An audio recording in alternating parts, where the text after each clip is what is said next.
So, thanks to having a second jab, I actually went out to the disco last night. And it was good. You know, they played the twist, so I did the twist. And they played Jump by Van Halen, so I jumped. And then they played Come on Eileen, and I got kicked out. God's sake. Hello, everyone, and welcome to Black Dog version 2, episode 55. I'm Lee. I'm Darren. I'm Jim. I'm Elton. And this week we will be seeing how everyone's week's been, and then we will be getting some feedback for last week's episode, which was War of the Worlds. And then finally we will move on to this week's movie, which was Elton's choice, which was, sir? No Country for Old Men. No Country for Old Men. Yes, indeed, we will be doing that. And yeah, we might get some discussion out of that for a while, and then we'll all go home and there will be cake. Cake not included. Right, so we shall see how everyone's week's been. And we'll start with you, Jim. How's it been, sir? How's the world been treating you? Same old, really. Oh, right, okay. Stupidly busy. Yeah. I had my second jab Cool. yesterday, which meant I felt grotty today, but kind of good, which meant I actually had the first sort of day off I've had in over a fortnight, so that was good. You got to roll with these things. Yeah, that's it. Take the good from the bad. Just tie up some loose ends from the House Saga. It's about 3 months. Finally, we've got a correct bill from Npower. Okay, right, fair Well, enough. they finally worked out that the meter reading we gave them 3 months ago, when we signed up to Bulb, Yep. is actually the meter reading they should be using, not these spurious ones they've been making up for 3 months. Goodness me. Good Lord. Make it, an electric company making shit up as it goes along. Unheard of. You're not very good at this, are you, this meter reading business? I thought it was basic, there you go. Smart meters, man. Yeah. Well, you have smart meters, if you've got thick as pig shit company, you're still fucked. Right. Tomorrow I'm looking forward to, first time in, I can't remember how long, but our local pub where we had our wedding reception is Yep. open again for food. So I got Hooray. the meal out. Nice. Which you can see is like unbelievably luxurious. So looking forward to that. Nice. That's good. Yeah, that's a nice pub there as well, wasn't it? It is, yeah. There's, they've done very well. I mean, throughout the lockdown, they were actually sort of ran a food kitchen for vulnerable people and did deliveries to people who couldn't, Oh, that's nice. a housebound get out. And I mean, they're up for a couple of awards for kind of what they've done, because they had stock just sitting, and they said, well, let's just use it up and do something for the community. So Yeah. it's been really cool. Yeah, so it'd be nice to be back after. I think we went there once last year in between lockdowns. Yeah. So that'll be the first meal we'll have had there since pre-COVID. So that'll be Brilliant. looking forward to having one of their steaks tomorrow. Nice. Getting out there. Lovely. Cool. And I'll leave that there. That's Brilliant. Oh, well, that's good. I'm glad you're... I'm glad you're getting out, because that's the best. I went out for a coffee the other day and it was like, oh, I'm outside and there are people and everything. Oh. Make the most of it before the third wave comes. That's what I say. I was going to say third wave is on the horizon. I don't care what anyone says. Cool. Yep. Yeah, and on that happy note, we move on to Elton. Oh, dear. Follow that up. Yeah, try to. Well, for me, it has been fairly quiet. I'm now in my second wave of furlough. I'm re-furloughed Oh, right. because I'm on this flexi furlough. So I'll come in for a week and then do 3 weeks off and then come in for a week. And so I've just started my second batch of 3 weeks off, which is very peculiar. I've never had this amount of time off in my life. Right. It's I think the last time I had this amount of time was when I left school, and it was just after I'd done my GCSEs. So Furlough 2, Electric Boogaloo. yeah, kind of, yeah. So the first 2 days off, the Thursday Friday last week, I did wander around the house like old. What's his name? What's the drug dealer's name in that Mexican? Pablo Pablo Escobar. Escobar. Just walking around my house, just rocking backwards and forwards on my heels, just going. Standing in your empty swimming pool, Yeah, just that's it. staring up at the sky. Yes, just wondering, what do people do? Yeah. Because there's a million jobs to do around the house at the moment. Yeah. Unfortunately, I don't have the money to do it. Yes. And so that puts a kibosh on everything, unfortunately. So it's trying to find the jobs I can do at minimum price. And better yet, very, very cheap. Better yet, free. Yeah. Straight into the life hacks websites that you can find. Oh yeah, how to make a chocolate bar wrapper into a fuse, etc. All that exactly. bollocks. Yeah, how to retile your house with only the polystyrene chips that come from an Amazon delivery of peanuts. You'll find me next week just throwing wet Weetabix at my house saying, look, it's free pebble dashing. It's cladding, goddammit. Look, once it dries, nothing comes off. It's stronger than Nintendo Spreading plastic. peanut butter on there. Yeah, exactly. Yeah, they were considering putting this on heat shields of the space shuttle. Fucking throwing them. Yeah, so I was kind of rocking around wondering what to do. So I'm in my second week of that now. Was it Tuesday? Yes, Tuesday. See, I'm losing the days. It's like that's not good, and it's really early on. No, that's you're getting into the senility that comes with retirement phase. You've literally jumped furlough and lockdown and gone straight to retirement. I've jumped 35 years, haven't I? Jeez. You have. Have you? We'll still be doing this though, won't we? Feels of course like we it. will. Yeah. Just we'll be starting on Sunday afternoon and finishing sometime around about Thursday.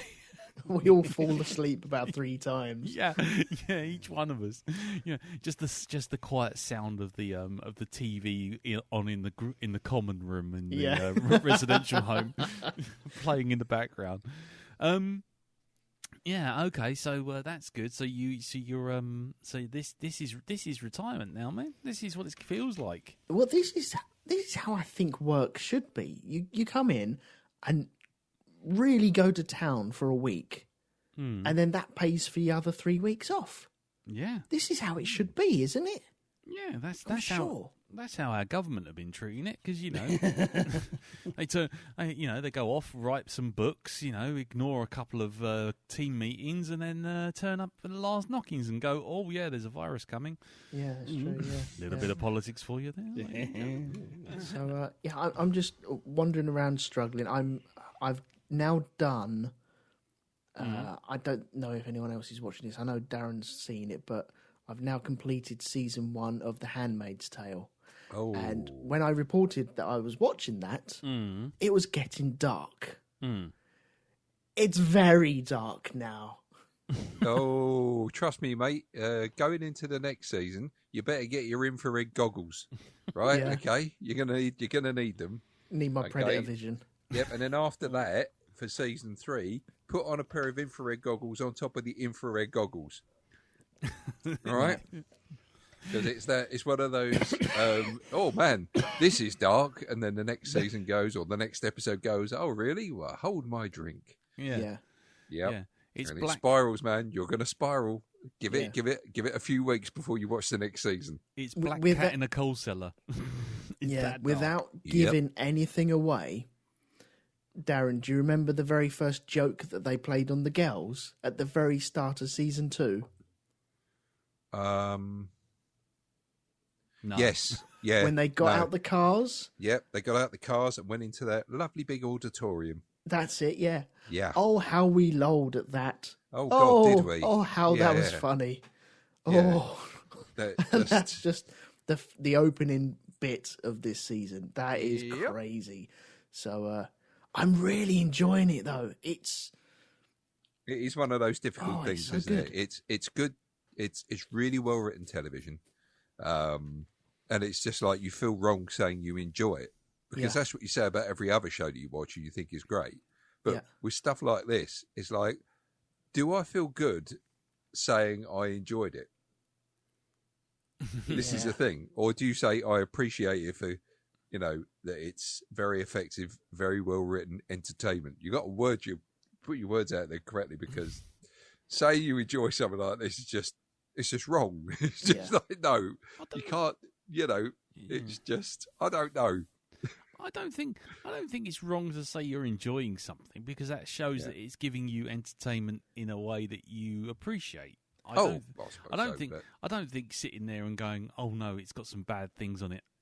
I can't say I enjoyed it. I can say I appreciate it or something. That's kind of a weird kind of controlling your language a bit too far, I think. But I mean, you can watch Game of Thrones and all sorts of horrible things that happen in that, and still say, "Oh yeah, I enjoyed that." But all I right. don't know. It's just. It's the whole concept of this. It really makes you look inwards. But it's kind of like, just step 2 foot to the right, and you are, you're in a world that. I mean, at one point, it looked like this sort of thing could actually, happen. Yeah. With the last administration in a certain country. It was going that way. Yep. Okay. I'm just staying well out of that then. If this Let's not bring politics into this. No, let's not. No, it's that whole thing of they came for this type of person and I did nothing. Yeah. Then they came for this person and I did nothing. And it's that that's how the whole regime kind of kicks off, and by the time they realise everybody realises what's going on, it's too late. Yeah. Oh yeah. So nice. What a show. How we laugh. How we laughed. God blimey. Yeah. Now I sat there just holding my shoulders, rocking backwards and forwards. Nice. Anyway, what else, Elton? What else has been going on, sir? That is around about it. Okay. Yeah, that's it. It's I need to find some things to do to report on, because it's really weird though. I made a cat's cradle the other day. That type of thing. It's going to end up like that. Otherwise, you're going to get reports of what I took to the dump. Don't worry about what gets said. You did Hoovers last week. Come on. Yeah. So Darren, what about you, sir? What about me? Well, this week, like Jim, because I like to follow fashion. I too have had my second jab. Oh, okay. Yes, so I'm fully. I've had me Zeneca Astrid, and I'm now sort of like just waiting for it to kick in. Not feeling as bad as I did last time I had it. I've got to say, I'm feeling better. So I took a day off deliberately, just in case the effects would turn up 24 hours later. And apart from feeling like there's a little bit of trapped wind, that's about it. Up the top there, not down below. I'm not going to let it out the back door. All right. And we listening out for that. Yeah, exactly. I was going to say, how sensitive are your mics? Well, let's give a review of this week's film. No, this is what we thought of this TV program that we watched this week.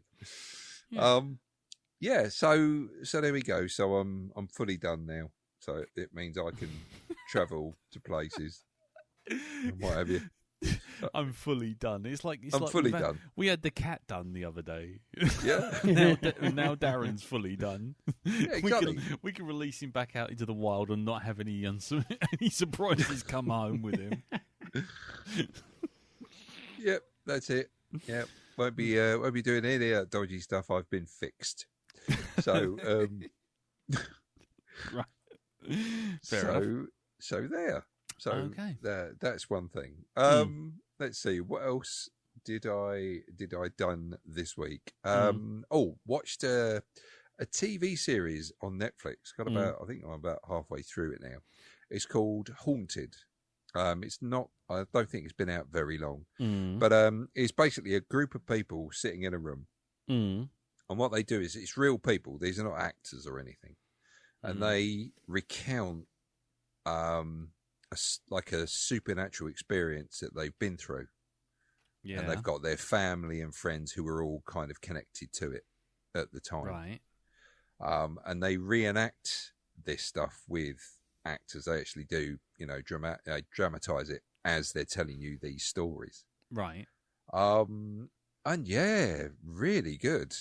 It's that whole thing of, normally when I watch stuff like this on YouTube, it's like, take it with a bit of a pinch of salt. But there seems to be some people on these programs that are genuinely emotionally affected by some of these experiences they've had. Like the one with these people, this family who move into this house, and they discover that the woman who used to own the house is actually living in a hidden room at the back, performing voodoo rituals on the children. Oh, God. Yeah, it's that she's like, got fucking straw dolls with like their faces on them, pictures, Right. and they're experiencing all kinds of stuff. It's like you see one bit, this girl's sleeping on her bed, and she's got like a fan on her table, and you see her hand is like just off the bed near the fan, and the fan seems to be incredibly unprotected. And then you see the old woman with what looks like this silver papered fan that she's made up, and she just pushes it towards the doll, and the girl basically turns over in her sleep and smacks the fan. Yep. Oh. That's it. And all the skin comes off her hand. Yeah. So, and they moved in. They moved into a new, into an old house. Yeah. Yeah. Basically, right. they in what area of Essex was that? Yeah. There were all these funny TVs in the loft. Thank you, So, Darren. I'm glad you picked up. Nice. Yep. Yeah. So I'm ignoring that. yeah. Have you checked the alcoves in your house yet, Elton? Not yet, no. Yeah. No, You might want to go around like tapping on walls just to see if there's ones that sound a bit hollow. I spend all my days tapping on walls. There's nothing to do. You're going to be the one hiding in the wall, Elton. Yeah. I wonder if I can box myself up and live in this wall. You're going to be Like the a crazy old person who's still in the house when everybody else leaves. Yep. Cool. So, okay. There you go. But yeah, it's like I say, it's only just come out on Netflix. Yeah, And there's 5 episodes or something. Yeah, there's each show's about half hour long, but it's very well done. I mean, the first one, Jesus Christ Almighty, that's about was it 2 people in a house? They've moved into this new. It was used to be like a sawmill, and they find a hidden like a passageway in the house, and it's what it leads to. Okay. And what happens after they find this as well. It's kind of like they've opened the door and, released a bad spirit, shall we say. Release the beast. Released the beast. A very fucking bad spirit. Okay. Okay, don't spoil it because...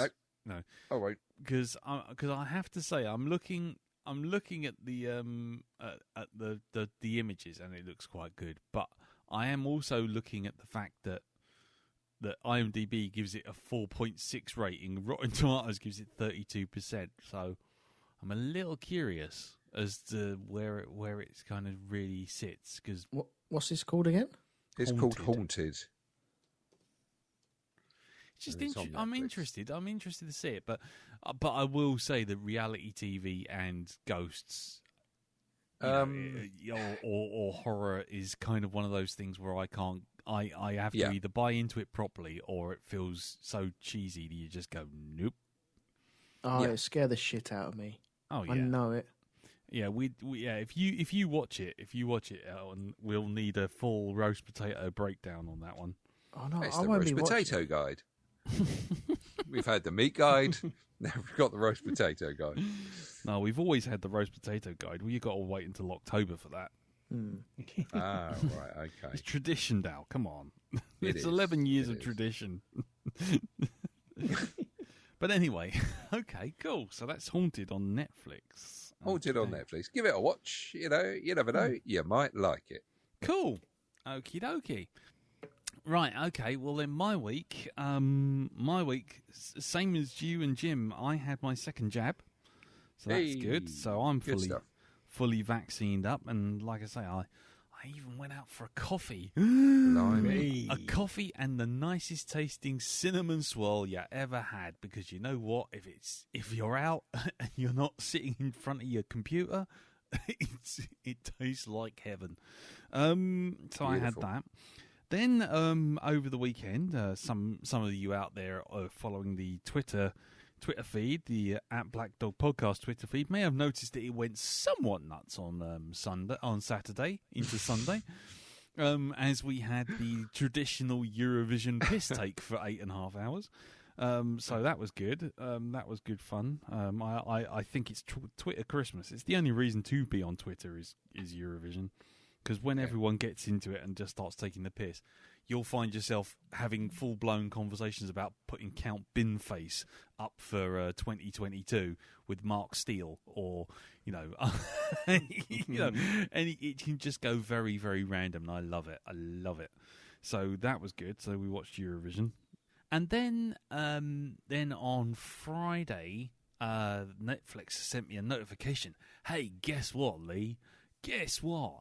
You know that Zack Snyder fella, the one who's so great because he brought you Justice League 27-hour long version, all in the dark in black and white with 4x3 in a 16:9 world.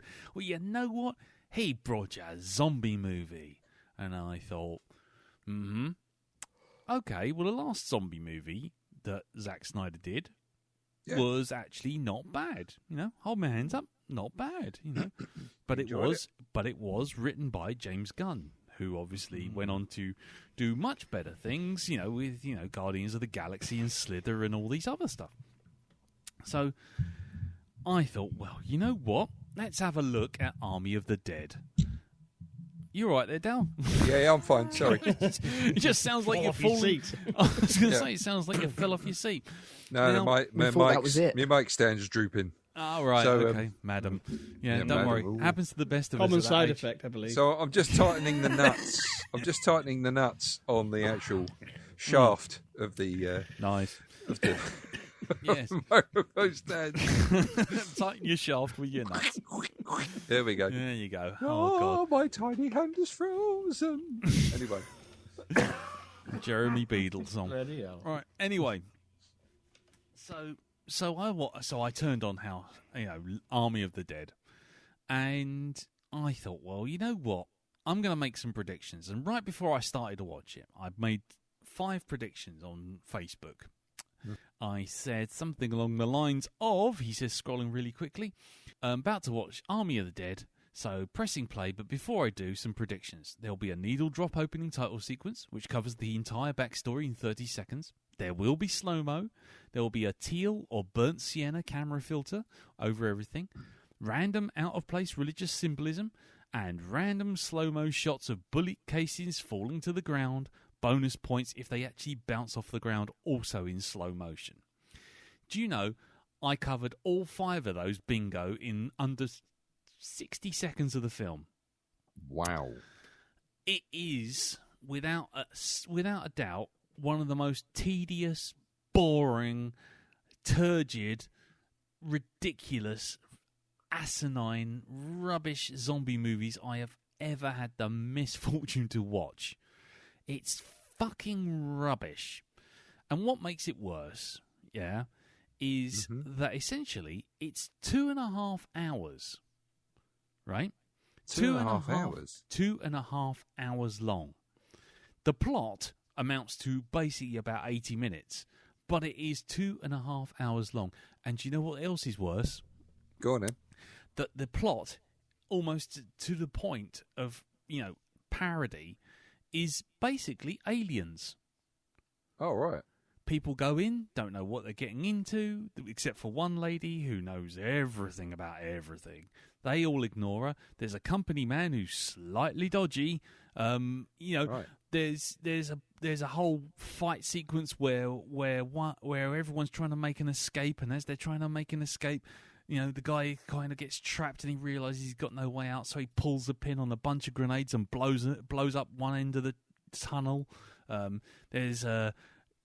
Everyone goes back to rescue a girl, and then gets up onto the roof of a building while they're being chased by the main zombie, only to find that the helicopter has left. God damn you, Bishop! No, I mean, sorry. And then, just as they're about to get killed by the main zombie, suddenly the helicopter appears over the horizon, just before the entire whole of Vegas gets nuked.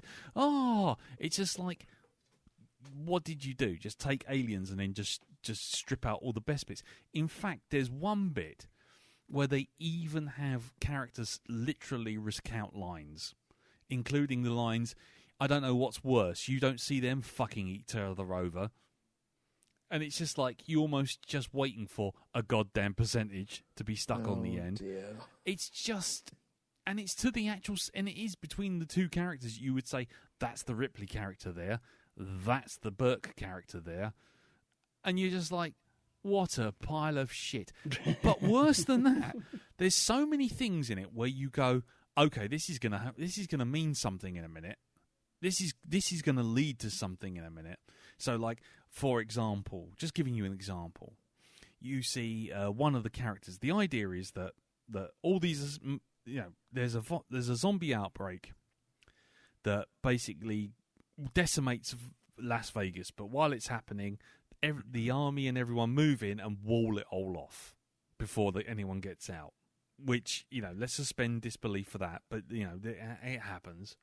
God, blimey! I bet Trump wished he'd had that sort of like erected so quickly. Yeah, well, exactly. That's the thing. There's a lot of that. There's a lot of that kind of, oh, look, it's a thing in the news that I done spot, and it must be relevant. Look, there's a wall, and here's a camp with kids being kept off to the side, and, for God's sakes. So, basically, then it turns out that there's this casino owner who has basically claimed the insurance on the money in his vault. So he's got the money. But what he decides to do is tell these mercenaries that if they break into his vault, they could get the money, and as long as they give most of it to him, there's $50 million of it that they can have for themselves. So they have to make a sort of assemble a team and go in there and nick the money. To which the first question you have is, if it's his vault, why didn't they just give him the key? Why didn't they just give everyone the keys? Yep. Right? That's your first question. But they need a safe cracker? But they do. They need a safe cracker, and they do this.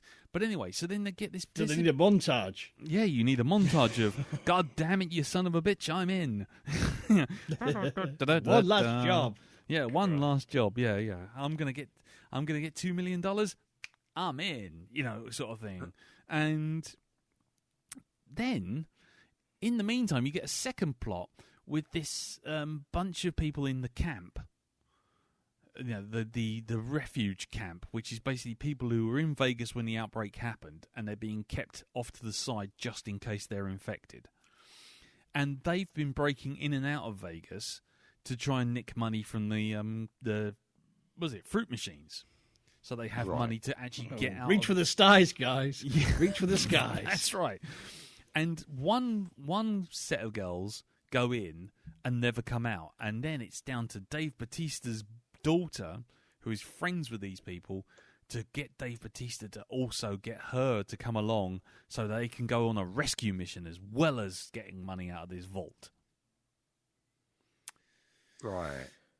Yeah, so it's already getting a bit weird and convoluted. But the thing is, there's so much shit like where they kind of walk through. So they all break in, and they walk into this area, and the whole area is full of like desiccated corpses lying on the ground. And this lady, the one who takes them in, this Ripley character, says something along the lines of, these are dusters. And everyone looks around and goes, what are they? And she's like, yeah, they basically, they're completely dehydrated by the sun. And, they'll only come to life if it rains. Mostly. And you're like, yeah, mostly. But you're kind of like, oh, right, okay. Okay, where are we going with this one? And do you know what? Guess what? Because this is a big scene. What? Sprinkler system? Oh, well, you know what, Jim?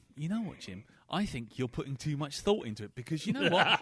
The whole film just forgets it. Completely forgets it. It goes, oh, these are dusters. They'll only come to life if the water, if the water rains on them. And you're like, right, okay, any minute now. Sprinkler system, rain, I don't know, something's going to happen. Incontinence.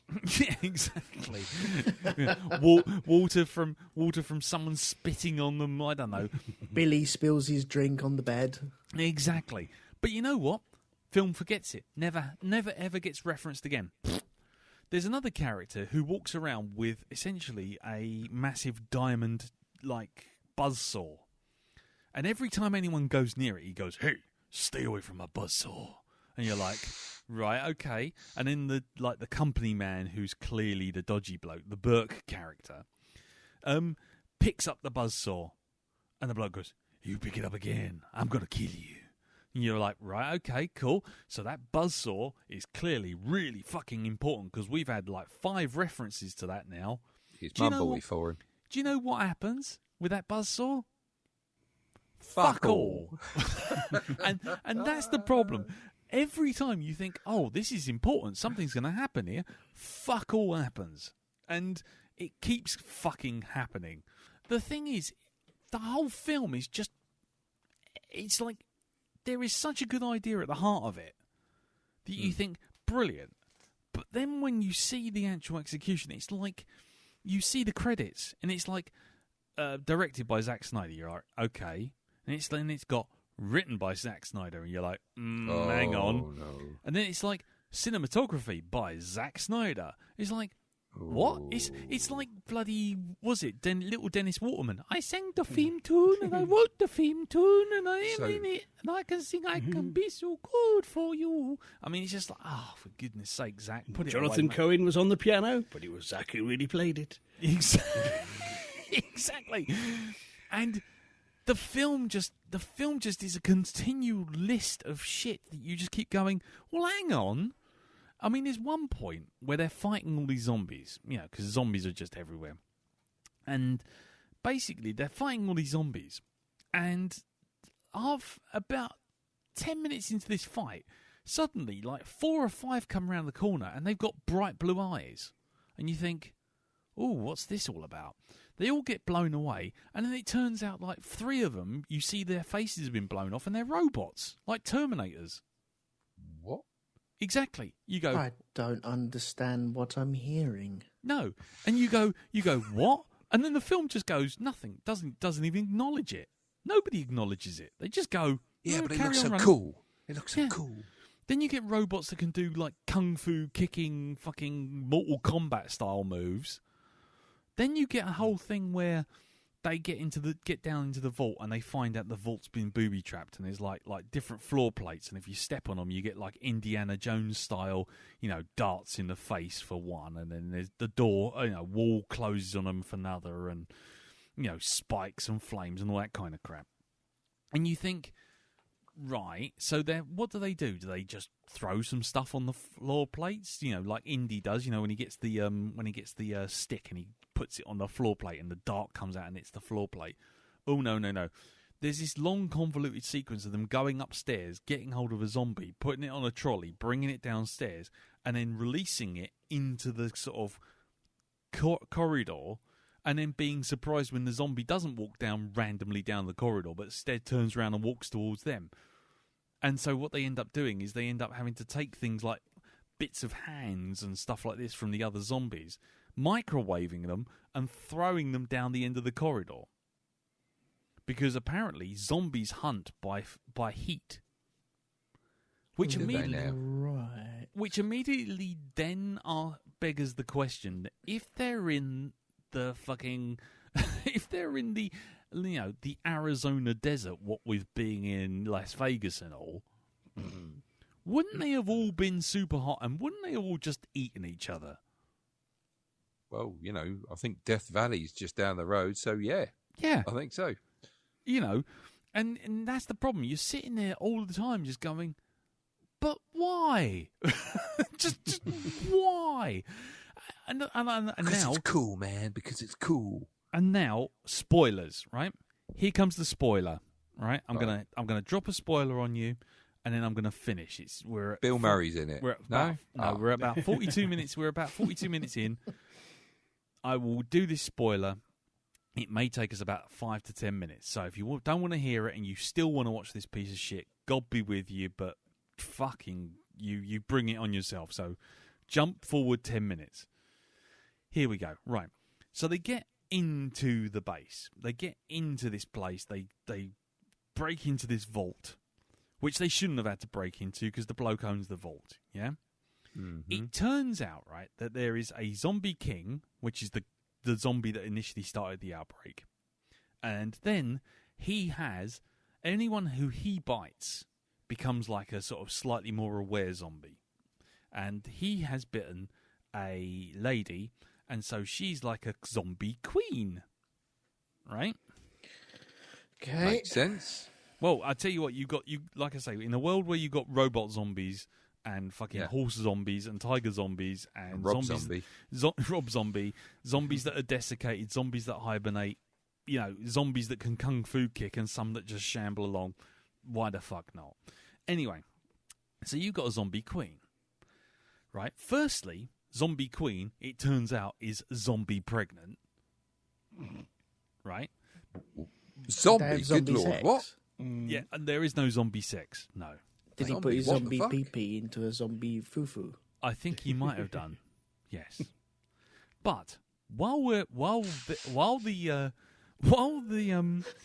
fight is going, while they're trying to break into the vault, Company Man and Ripley Lady go up to sort of defend the perimeter, and they're defending the perimeter, and the Company Man sees Zombie Queen, and they've worked out that if you don't attack Zombie Queen and you give Zombie Queen an offering, which they do by basically shooting some poor sod in the leg and leaving him for the Zombie Queen, she will leave them alone, and that's all good.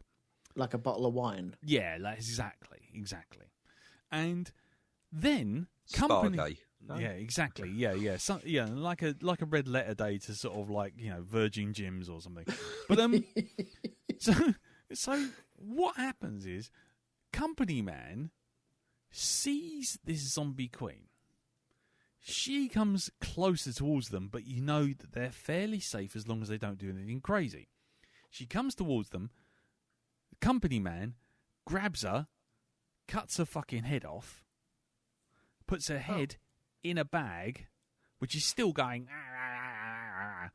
He puts it in a bag, then turns to the Ripley Lady and says, "This is what we really came for. This head, and this head being so advanced in a zombie evolution, is the actual reason we came here." Right. So they didn't come. So they didn't break in for the money. There was the whole point of breaking into the vault, you know, is utterly meaningless. And literally, he is standing less than 20 yards away from the entrance to the wall. So what he does is he's cut the head off this zombie queen, put it in the bag, gone, "This is what we were after." Everyone else is down in the vault, thinking that they're there to nick the money. And then instead of like leaving, you know, Company Man leaves, we've still got to have he's got to have his comeuppance. So Zombie King finds the body of his queen, goes absolutely loony, and that's when the big fight happens. Right. But the question immediately comes about is, if this wasn't about a bank heist, if it was never about a bank heist, and it was only about getting hold of the zombie queen's head, why didn't they just do that right at the start? And why the secrecy? Why go into this big elaborate thing of getting a safecracker and getting another guy and, you know, getting Point Man and getting a, you know, helicopter pilot and getting all these other fucking characters?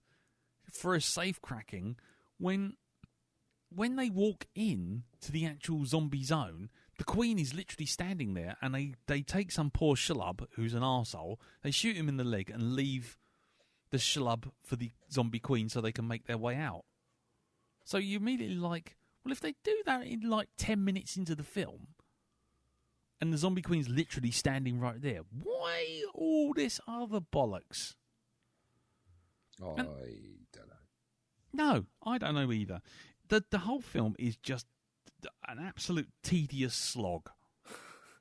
I genuinely don't know how anyone could watch this and go, oh, I had great time with it. It's like, if you do, then maybe you need to stop drinking the Zack Snyder Kool-Aid, because no zombie movie, which is basically break into a casino and get out of a casino, should take 2.5 hours and result in basically nobody getting out, everything blowing up, not being about breaking in and getting the heist in the first place, and ooh, look, there's a zombie tiger. It's bollocks. Absolute bollocks. I might watch this tomorrow. What? I might watch this tomorrow. Well, I tell you what, if you've got 2.5 hours to waste, go for it. Also, you said you got a new telly, haven't you? Not yet, no. Okay. All I was going to say Also was, old ones, though. Okay, lots of old ones, yeah. God damn it, stop it! What I was going to say was the other. One thing to bear in mind when you're watching it on any super duper high def telly is every now and again you'll think your telly's broken. All right? And that's not just because it looks like shit, but also because there's a couple of there's obviously something wrong with one of the cameras that they filmed it with, and it's got a dead pixel right in the middle of in the fucking film. Oh, really? Yeah. So you'll be watching it, and then you'll think, oh, what's that white dot in that big expanse of black? Is that my TV? And then all of a sudden it'll just go off, and you think, oh, okay, it's fine. And then it'll come back, and you're like, God damn it, what? There's 4 of them now. And then it'll go away again. And then another one will come back, and you'll be like, what the fuck? Is my telly wrong? And then you switch over and play something else, or turn the telly on, or fucking play the PlayStation, and you go, no, the pixels are all working. And then you realise it's actually in the film. He's actually got a fucked up camera, and they didn't bother to fix it. Oh dear, that's not good Good at all. Lord. Yeah, it's absolute shit. I don't think I've been so cross at watching a film for 2.5 hours as I was by the end of that one. It was fucking rubbish. So there you go. So, ladies and gentlemen, so Netflix have Army of the Dead. If you do happen to have watched it, let us know on the Facebook group, because I don't want to be the only mad fucker who's watched this crap. Yes. So, anyway, ladies and gentlemen, that's that. That's my week. Can you tell that it was a slow week? Yeah, just a bit. Right, so I guess we got to do a little bit of feedback. Last week we did this is feedback now, just in case anyone still thinks I'm talking about Army of the Dead. Last week we did War of the Worlds, and as I say, we had a bit of a discussion about it, and it almost went off into sort of 9/11 truth of territory, but we, reined it back from the end. But we did get some feedback from Max Ridgway, a racing game from Capcom. No, we got Max Ridgway, who actually wrote in to say, "Hi guys, really enjoyed your review and analysis for War of the Worlds, especially the observations about the visual references to 9/11. It's so obvious once it was pointed out. Great episode." To which I said, "Oh, thank you. It's great," because I thought I was going to turn out as a bit of a conspiracy theory nut on it. Sort of going, I can see 9/11 everywhere, sort of thing. And he said, "Actually, not at all. I found it to be very insightful and agree with what you said about the ending too. By the way, yes, that ending. We do like a Spielberg schmaltzy ending where every building's been destroyed except for the kid who went to certain death. But hey ho." So anyway, thank you, Max. Max is you should check him out. He's got a YouTube channel where he's putting all of his music up. He does music. He's a proper musician, not like these Johnny Come Latelys like me with a kazoo. So do check him out. He's got a YouTube channel. He has the Max Ridgway Trio doing jazz and all that kind of stuff. So look them up. and they also got albums as well. So there you go. So we shall leave it there. But if anybody has any feedback on anything that we discuss, whether it be Army of the Dead or... But, please don't watch it on the case of me. But, if anyone's watched... anyone's seen anything that, we've discussed before and wants to contribute, by all means, send in some feedback to feedback@Black Dog Podcast, or hit us up on Twitter, which is at Black Dog Podcast, or just get in on the Facebook group, which is facebook.com/groups/The Black Dog Podcast. Right. We shall wrap it there and move on to our movie. This week's movie. Call it.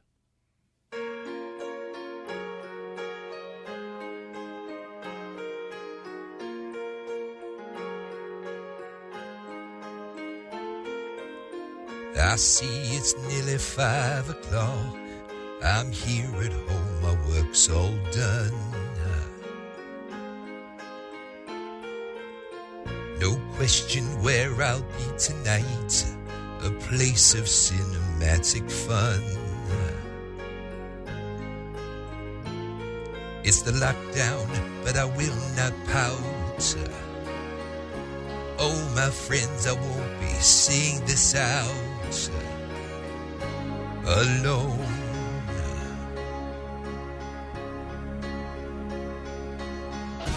There's Lee, Elton and Jim and Darren, all sitting far apart for social distance. We're at the shut-in cinema, down in the bunker of shun. Down in the bunker of shun.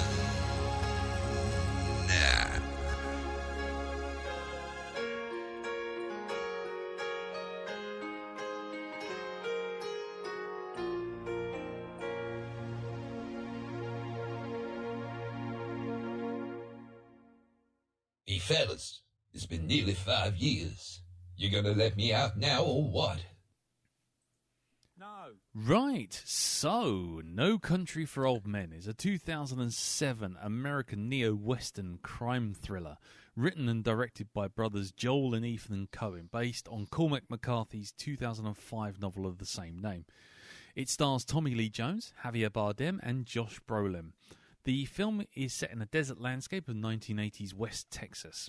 The film revisits the theme... Well, I'm not going to tell you what the film revisits because we're going to talk about that. That's the whole point, isn't it?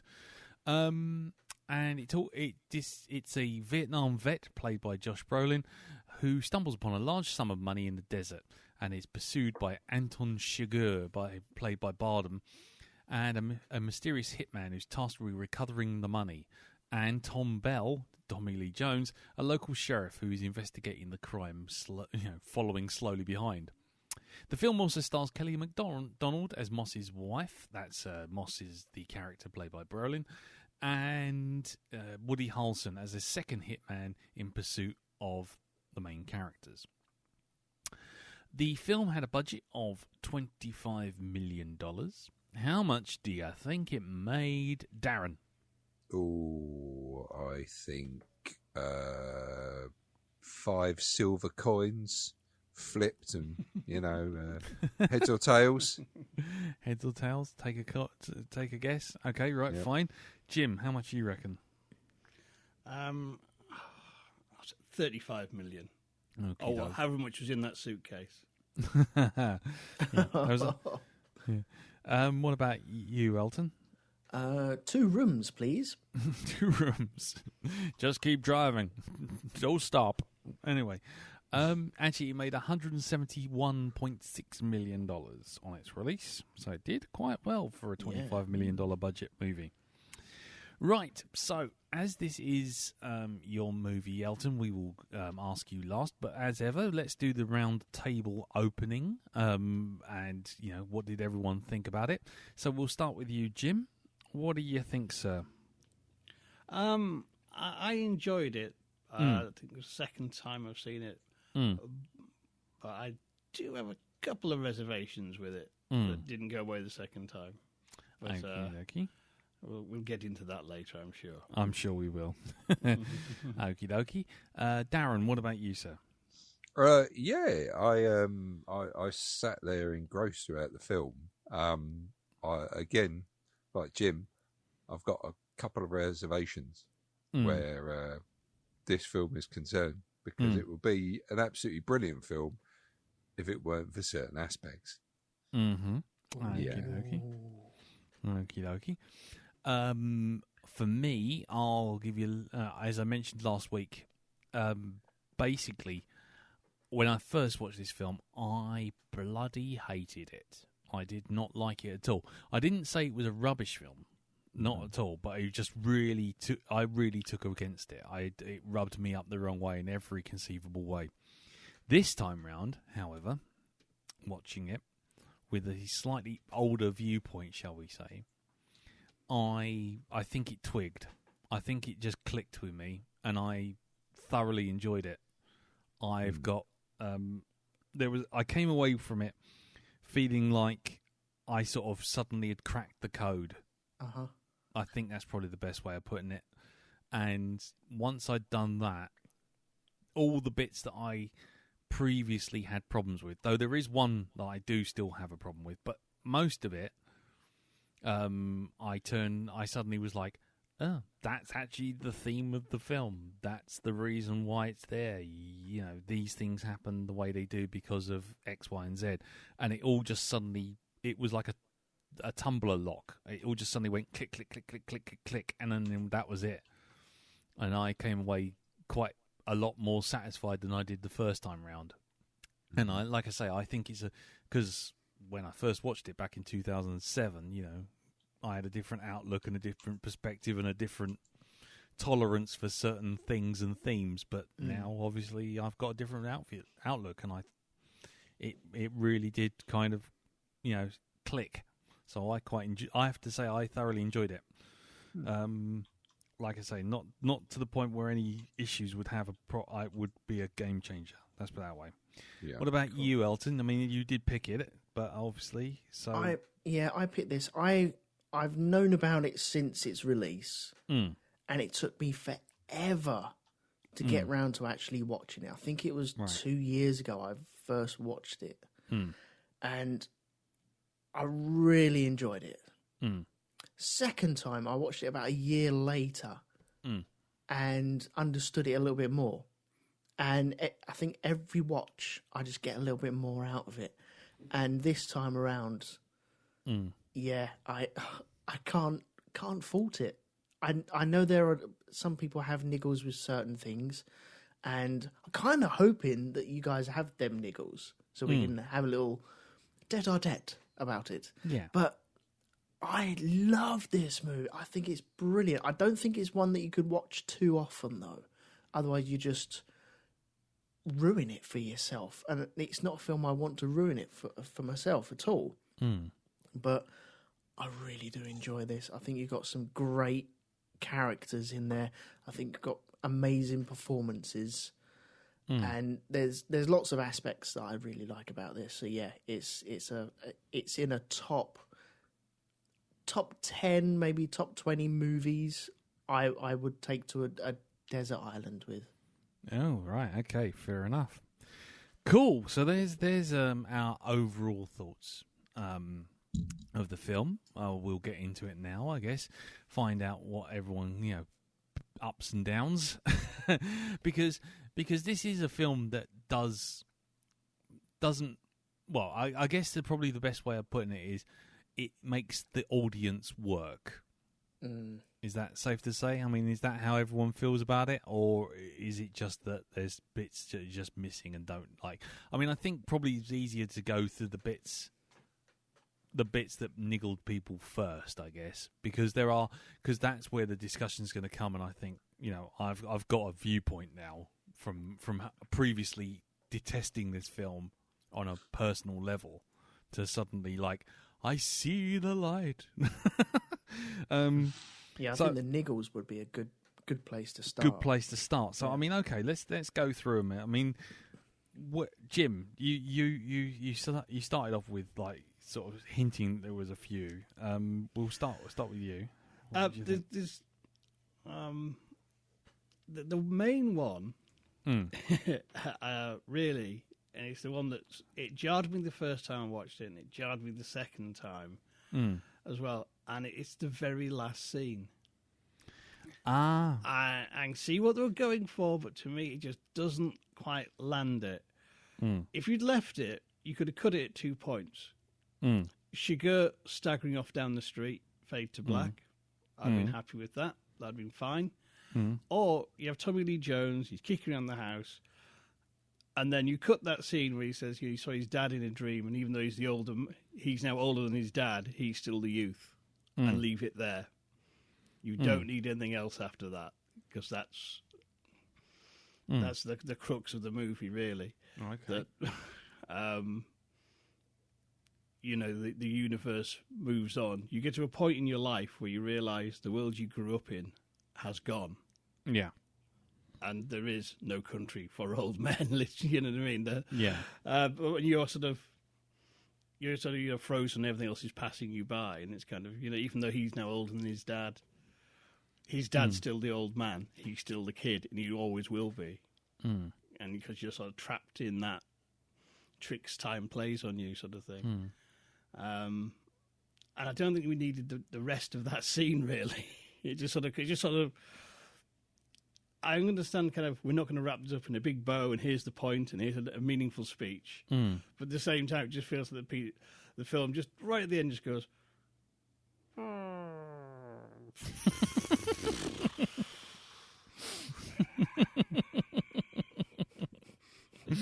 Put that on the poster. How many PHs is that? It's a film that goes. Yeah. Okay. That's cool. So we got the conclusion. I mean, okay. Let's do that then. So Tommy Lee Jones's monologue. I mean, okay, ladies and gentlemen, if you're listening to this, this is going to be spoilers all the way. So either stick with us or stop right here, because I think there's no way to discuss this film without discussing everything in it.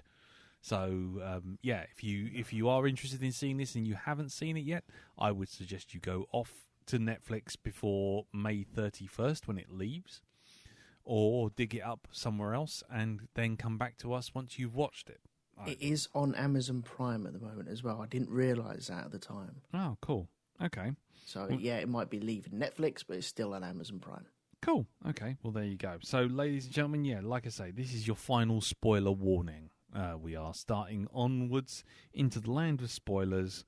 Here we go. So, okay, talking about the monologue, Darren. I mean, I know you've got niggles. Did you have problems with the monologue? With the monologue. My niggles. It's like things like the final scene.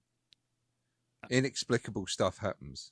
For all the really good stuff that does happen in this.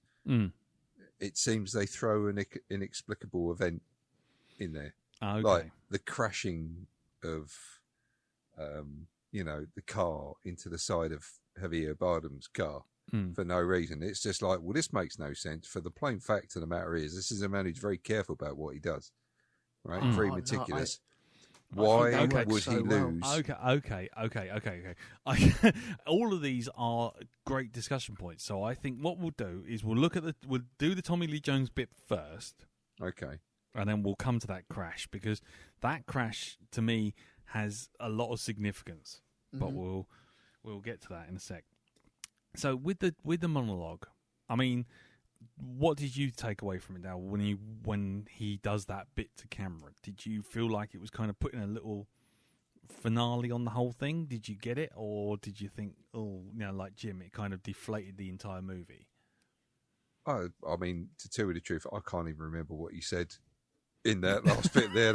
It's completely gone from my head. I know it was just Tommy Lee Jones talking about something profound. Okay. So, I didn't come away with any great sort of philosophical understanding of the universe or anything like that. It was just like, okay. Okay. Well, I mean, Tommy, go on. No, go on. Tommy Lee Jones being Tommy Lee Jones. Because Tommy Lee Jones is Tommy Lee Jones in an awful lot of movies. Okay, I mean, Elton, what about you? What did you take away from that final monologue? Final monologue, because I know there are... One little niggle I do have is I don't understand a single word anyone is saying throughout the whole film. No, I understand bits, but I do have to have the subtitles on just to reiterate what has just been said. Because a lot of it is... And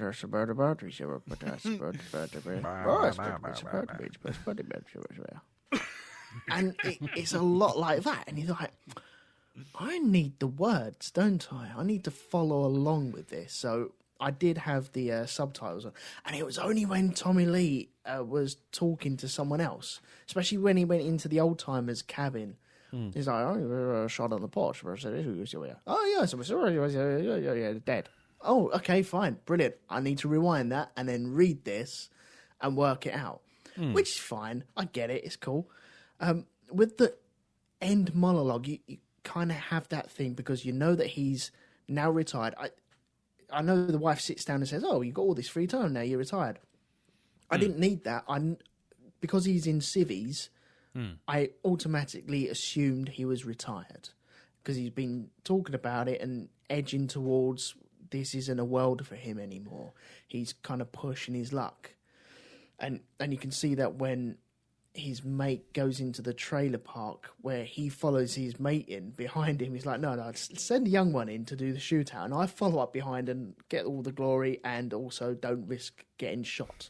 Because I'm 2 days away from retirement, man. I'm 2 days away.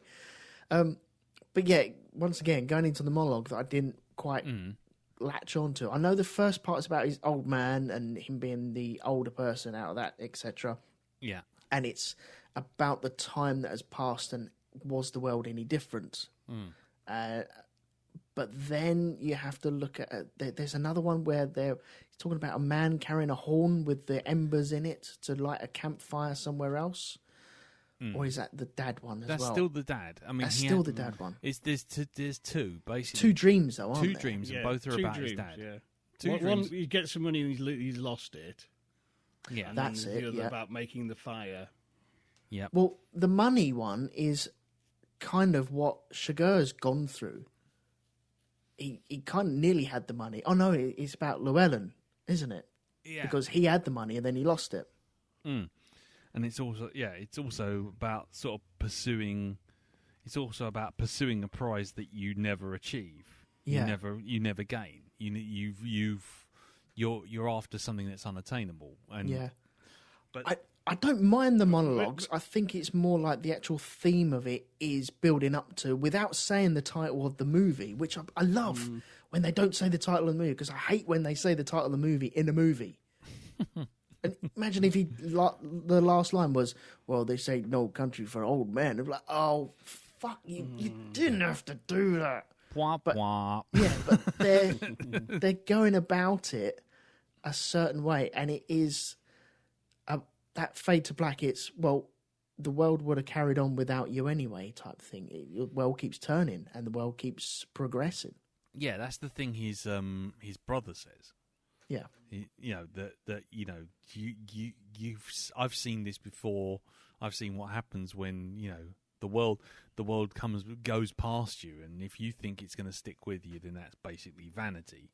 You ain't, all you can do is do what you can, and then basically you're not the center of the universe. Yeah, everything else moves on. I mean, the end monologue for me is all about essentially that he's accepted that he is now essentially his father and he is moving on. And then when she says, and then what happened? And he goes, I woke up. You're supposed to it's a double meaning. It's not only is it him going, I woke up from a dream, but it's also him going, I woke up because he realizes what how out of his depth he bloody well was.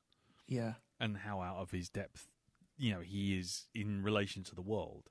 And then the film just ends. Like ends. I've got another visual thought on why it faded to black as well, or snapped to black. It snaps to black, yeah. Okay, so that earlier on in the movie, you have Sugar he goes into Llewellyn's trailer. You have Llewellyn and his girlfriend sat on the sofa watching TV. Then Sugar sits in exactly the same position but looking at a blank TV, and you can see the reflection of himself in the TV. Yeah. Then you have Tommy Lee walking into that same room, sitting in exactly the same position, looking at his reflection in the TV the way the other two people did. Imagine at the end of the movie when it snaps to black and you see yourself reflected in that TV screen. Right. Okay, maybe this isn't exciting for everyone else as it is for me right now. It seems like, but I would imagine watching that and it snaps to black and then I see myself reflected in that TV screen. That would be amazing. No, that's just me. Okay, sorry. I think, I mean, you come up with some good ideas, Elton, but that's I don't know. I think I'm really excited about that one. Right. Okay. The thing is, it was made for TV. Yes. Yeah. Made for movies. Doesn't really work. No, you have to wait to buy it on the DVD. Getting dangerously close to the territory of that three-legged dog they saw at the start. It was America.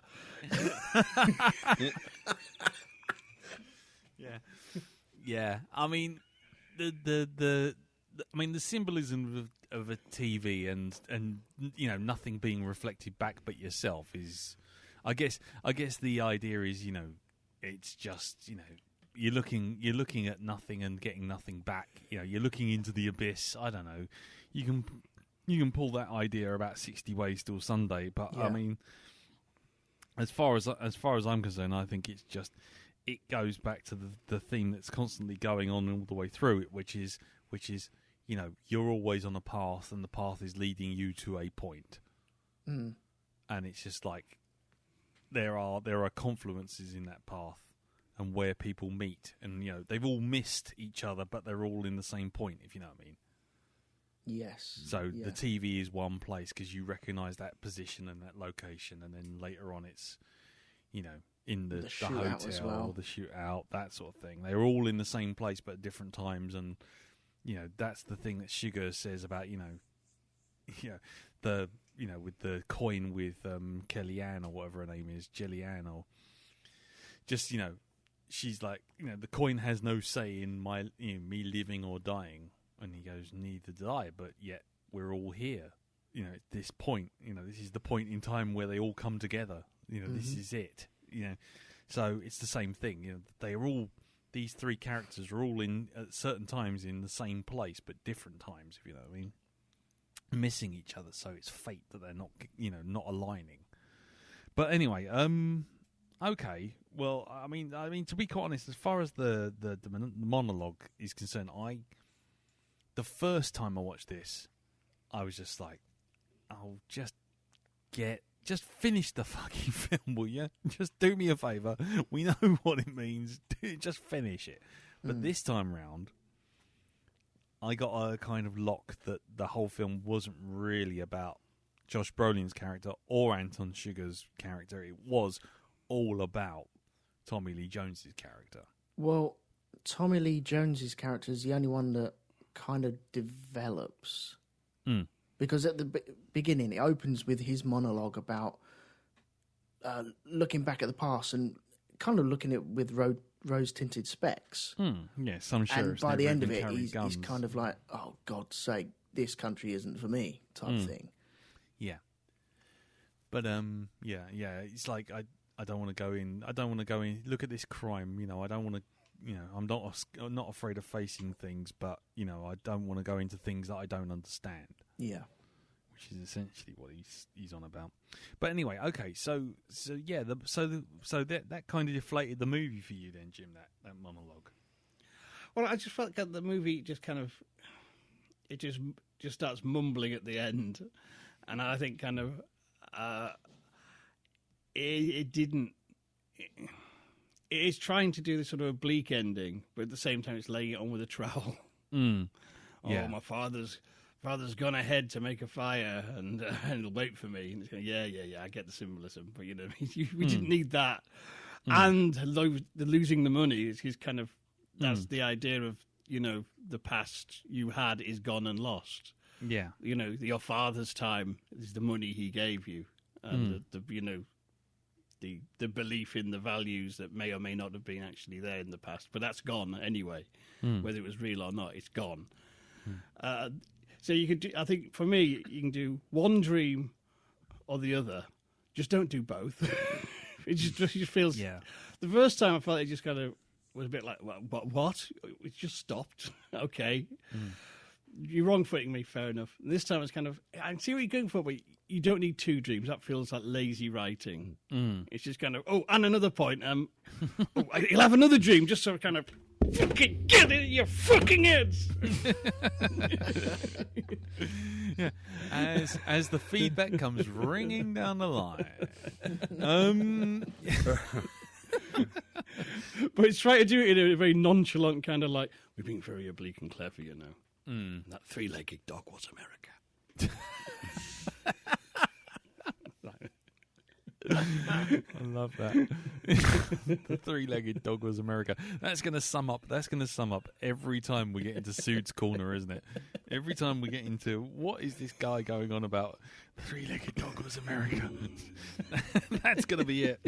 Every time we see it in a different movie as well, there's a three-legged dog. Oh, there it is. There goes America. It's How does real. it piss? Yeah. Yeah. We're watching a Transformers movie, but it's America. Three-legged dog. Watching Jaws. Anyway. Okay. It's not a deal breaker, but it's just kind of with a tiny snip. You transform a very good film into a stone cold classic. And it's like hearing a beautiful piano recital and you just get one bum note at the end. Yeah, they end it with... oh shit, just get that keep action. Fuck. They end it with... Dun-dun-dun-dun-dun. Oi! Yeah,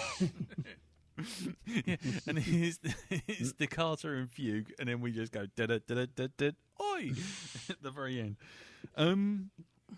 Okie dokie. So okay, well then let's get to Darren's one. Darren, your big thing was the random whack of Anton Chigurh at the end. So what bothered you with that? Because I know it bothered me when I first watched it, but I've got an appreciation for it now. But go on. Okay, it's the whole Anton he's a man who is like focused on the mission. He's very careful with what he does. Anybody that sees him dies. So there's no trace apart from the kids. And that's another thing as well. It's just the fact that this car seemingly comes out of nowhere and broadsides him because he's not paying attention, just doesn't fit in with the character. It's just, you've had this all the way through the film that he is on the ball, right? Okay. He's a very capable man. And all of a sudden, just to have a car crash, we're going to make him suddenly lose his concentration. No. The guy's a psychopath. No, but he's been rattled, though. Because the question is, does he kill Carla Jean? Yes, he does. Yeah, Yes, he does. Yeah, he does. There's no doubt about it. He looks at the bottom of his shoes to check for blood and then fucks off out of the house. He's not doing it because he's just trotting dog shite or anything like that. He's making sure there are no brains over the bottom of his feet. Yeah, because there's a lot of symbolism all the way through the film with him and his feet. Yes. Over and over again, and at first I thought it was just especially the first time I watched it, but I thought it was just an affectation of sneaking up, where he takes the shoes off and he walks around in his socks. But later on, when he kills Woody Harrelson, you see he's still wearing the boots, and then he sees the blood trickling. Yeah, exactly. He sort of lifts them up to kind of so Woody's blood doesn't get all over his shoes. And then later on earlier on when he kills the Mexicans in the hotel that Josh Brolin was staying in, he does the same thing. He gets all the shit all over his feet, and then he throws the socks away. Yeah, he's obsessed with his feet. I don't know. Don't ask me why. I think it's just a strange. It's just a trait, isn't it? But it's there. Yeah, go on. It's a tick, though. That's a pointer to the kind of man he is. And the fact is, he is a classic sociopath. He doesn't understand morality, but he understands there are rules. Yes. And he has built himself rules, and one of the rules is the coin toss. Yes. And the thing is, you might have killed Carla Jean, but she's killed him because she's spoken something and sort of pulled the rug from his belief system. So she says, no, it isn't the coin, it's you. Take responsibility. And he can't unhear that. Yeah. And that's why, even in his car, he's fucking rattled when he gets back in that vehicle. He's seeing those kids, and he's paying more attention to them. Yep. And that's the final irony, though, that he gets hit by someone else who wasn't paying attention, crossing a red light.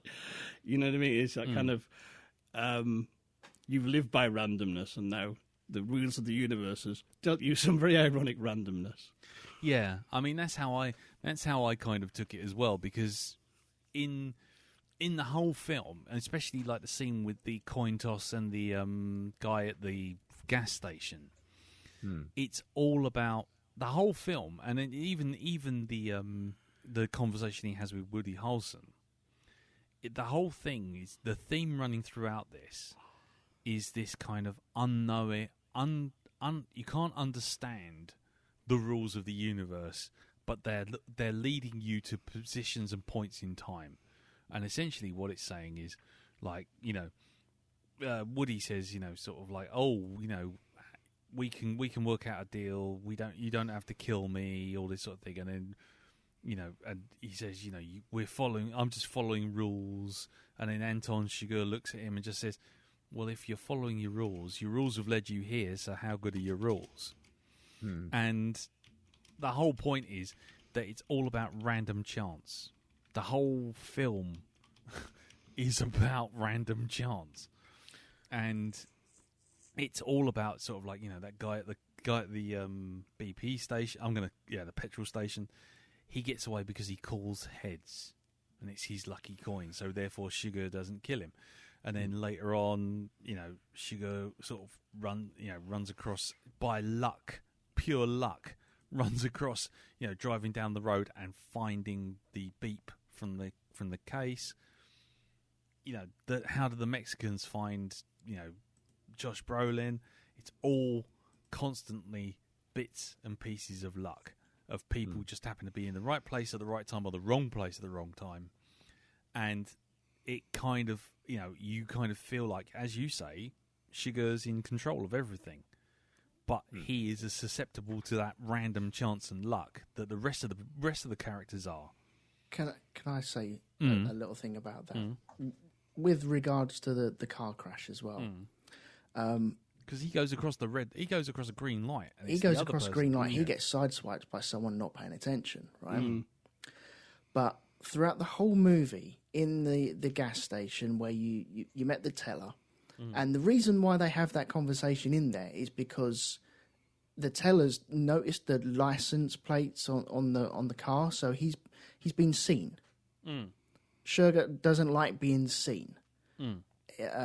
There's also another bit where he walks into the person the accountant. He says, the accountant. Did you see me? Yeah, did you see me? And obviously, well, he might have done, may not have done. Otherwise, he would have killed him straight out.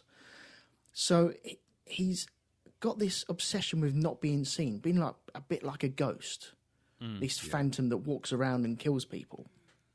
And isn't it a bit ironic? I don't know if that's Alana Set ironic or what, but ironic that he goes across a green light where he's in the right to do that, and someone doesn't see him and then takes him out. Yeah. Well, I love that.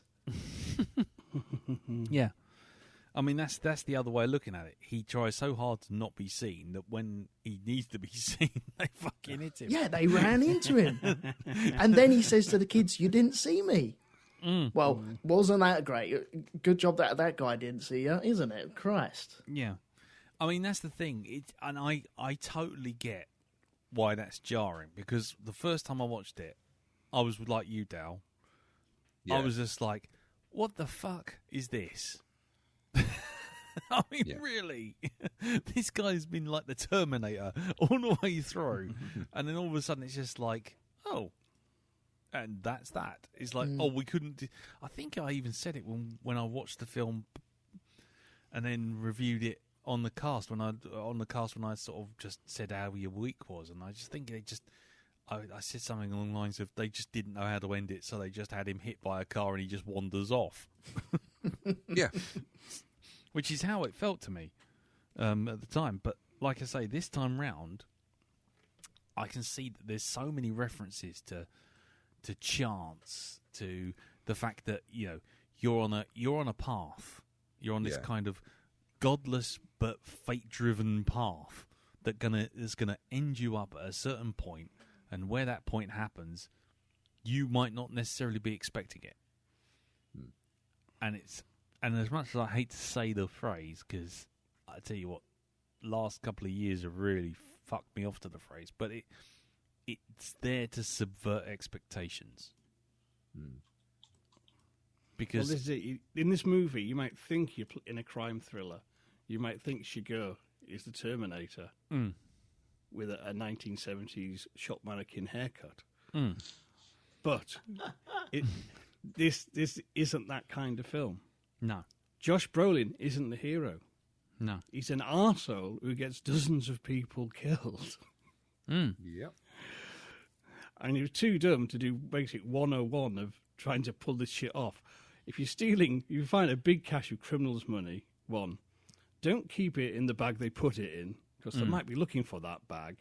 And secondly, do go through the money to make sure that it's not just the wads on the top are real money and the rest are just cut out bits of newspaper in dollar bill shapes. yeah. I mean, and then if you found you found the transponder, hoy that on a passing truck on an overpass, and watch you go to the ends of fucking America following it. Yeah. I mean, that's kind of being smart arsey, but the fact is, he's not a hero. He's not a good man. He's a chancer who thinks he can play with some very bad people and outsmart them. And the reality is, you can't, because these people are professionals. Yeah. And will stop at nothing in ways you don't imagine, because they're not playing cops and robbers like he thinks they are. But I find it interesting. There's lots of little reflections and echoes in this movie. And when she goes being hit and the kids come up, that mirrors Josh Brolin in Mexico. And he says, I need your shirt. I'll buy your shirt. Now, when Josh Brolin pulls that routine, the guys are like, yeah, do you want this beer? Price tag, ching, ching. But the kids on the bikes, he's like, mister, you can have my shirt. You're really fucked up. You know what I mean? Yeah. And that's such a marked contrast. And that wrong foot Shigeru as well, because it does not compute. This is not, transactional. This shit doesn't happen. Yeah, someone's been nice to him. Yeah. I mean, I was going to say, because that goes to the main theme of the film, I think. But which is basically that the world moves in a way that the main characters don't understand. And that's what it's all about, the whole thing for me. I think that's when it clicked for me, is that, Josh Brolin thinks, oh, with a bit of money I can buy someone's shirt and they'll give it to me. And then he gets fucked over. And then, Anton thinks everyone's amoral and only in it for the cash, and turns out they're not. But the thing that kind of works for me, and that's why it kind of this time clicked, is the fact that I realised that what this film's doing is it's not giving us the traditional audience positions of being a passive viewer. Okay. It actually puts us in the same positions as the character we're following at the time. So, but I'll get to that. I mean, basically, when you're with Josh Brolin, you are in the position of being Josh Brolin. So, he's there at night and he's kind of running around trying to find some water for some guy down in a, who's pretty much already dead. But he's doing it, he's doing it for a reason. But then, hold on, I don't know where I just derailed on that one. Basically, there's a bit when you see him in the hotel and he pulls all the curtains and you think, right, okay, fine. And then all of a sudden he drives back to the hotel a little bit later on and the curtains have been pulled wide and he knows that there's someone in there. Yeah. Now, this was the kind of one of the key moments for me, because I turned around and I was like, straight away, I was like, typical me. I was kind of like, where the fuck did they find him? You know what I mean? And you kind of go, how the fuck did they find him? Because they haven't got the transponder. We know Shigur's got it. How the fuck did they find him, get into his place, and hide in his room, waiting for him? How the fuck did they do that? Well, didn't they actually speak to the mum? No, not the hotel where he gets murdered. Right, okay. I'm talking about the one at the very beginning when he goes hiding and he puts the thing in the air ducts. Yeah. He drives up. He goes off. He looks out the window, sees there's no one around. Mm-hmm. He's already he's phoned up his wife. He's told her to go to his mother's. He's, sent her on her way. Yeah. He's not taking his truck. And then he goes off and he says, I'm going to go off. And he closes the curtains and he takes some money out the wallet. He pushes the case into the air duct. Yeah. And then he fucks off out. And then you kind of cut to later on, he comes back. And as he comes back in the taxi, he just says, slow down. And the taxi rolls past where he previously was. And the curtains are parted. Yeah, you blink and you miss it type thing, isn't it? Yeah. And that's when he says, just keep going, take me to another hotel. And he gives the guy some money and they fuck off to another hotel and he comes back the next day. To do with all the fishing poles. The tent poles. And what it is, that scene, I was like, firstly, how the fuck did he know? Secondly, how the fuck did they know where he was and where, what room he was in and all these kind of things. And that was kind of irritating me. Then it was like later on, Anton Chigurh, you're following Woody Harrelson around as he finds Josh Brolin and he kind of finds, he finds Josh Brolin. And he's like, how the fuck did he find Josh Brolin? And then 5 minutes later, you're like, how the fuck did he find that suitcase on the other side of the Mexican border? And then 5 minutes later, you're like, how the fuck did Anton Chigurh know he was there and then find him? And you kind of go, what? But you realise, and this is what I realised, was when these inexplicable things happen, it's because you are only viewing the film from the character that you're following's point of view. So you don't know what's gone on in the background. And shit's happened, but you're not party to it. It's the same as when Tommy Lee Jones turns up and finds Llewellyn. Exactly. And that was the point where it suddenly went click for me, because it was suddenly like you as the audience members are getting that same disorientation that the characters are, which is you don't understand why these things are happening. You know that there's a reason for them to happen, but you haven't got a grip on it because the world is moving on in ways that you can't comprehend. You are not party to. And you're like, fuck, that's what it's all about. So when it gets to Tommy Lee Jones's kind of, I don't understand nothing no more, I feel outmatched, and you think all that stuff, and you think, right, but that's what the story is about. That's what the title is about. These three characters, all three of them, and in fact every single one, they don't understand what's going on. They don't understand anymore. You're not party to it. They're not party to these other bits and pieces that are going on in the background. So what seems like random elements are like a toss of the coin. Is someone in their room? Are they not? And it's just like once a sort of gleaned onto that. All these kind of random elements that normally I would have just said, what a load of old bollocks. They've missed out telling you that. How did they find that? How did he do this? It wasn't until I realised this time round watching it that I saw that when those random elements happen, you only ever see those random elements happen when the camera has been essentially putting the audience in the position of the character you're following. Does that make sense? Yeah. So you follow Tommy Lee Jones for like 15 minutes, 20 minutes, and then all of a sudden, that's it. Josh Brolin's dead. How? How the fuck? But, from that point on, it's Tommy Lee Jones. He doesn't know. You don't know. It just happened. and you get the disorientation of that character going, I don't understand this. I don't understand any of it anymore. It makes no fucking sense. Well, that scene of Tommy Lee Jones coming in and finding Llewellyn, you don't need to know how it went down because you can work out from it. You see the Mexicans skidding off and driving away. And there's gun casing, bullet casings all over the floor. There's people in pools, this another person crawling along the floor. And then you find a dead body. You can work out that there's been a shootout. It's the same as the very first scene where Llewellyn sees the drug deal gone bad. But he hasn't seen anything, but we can work out something's gone down there because there's bodies all over the place. Yeah.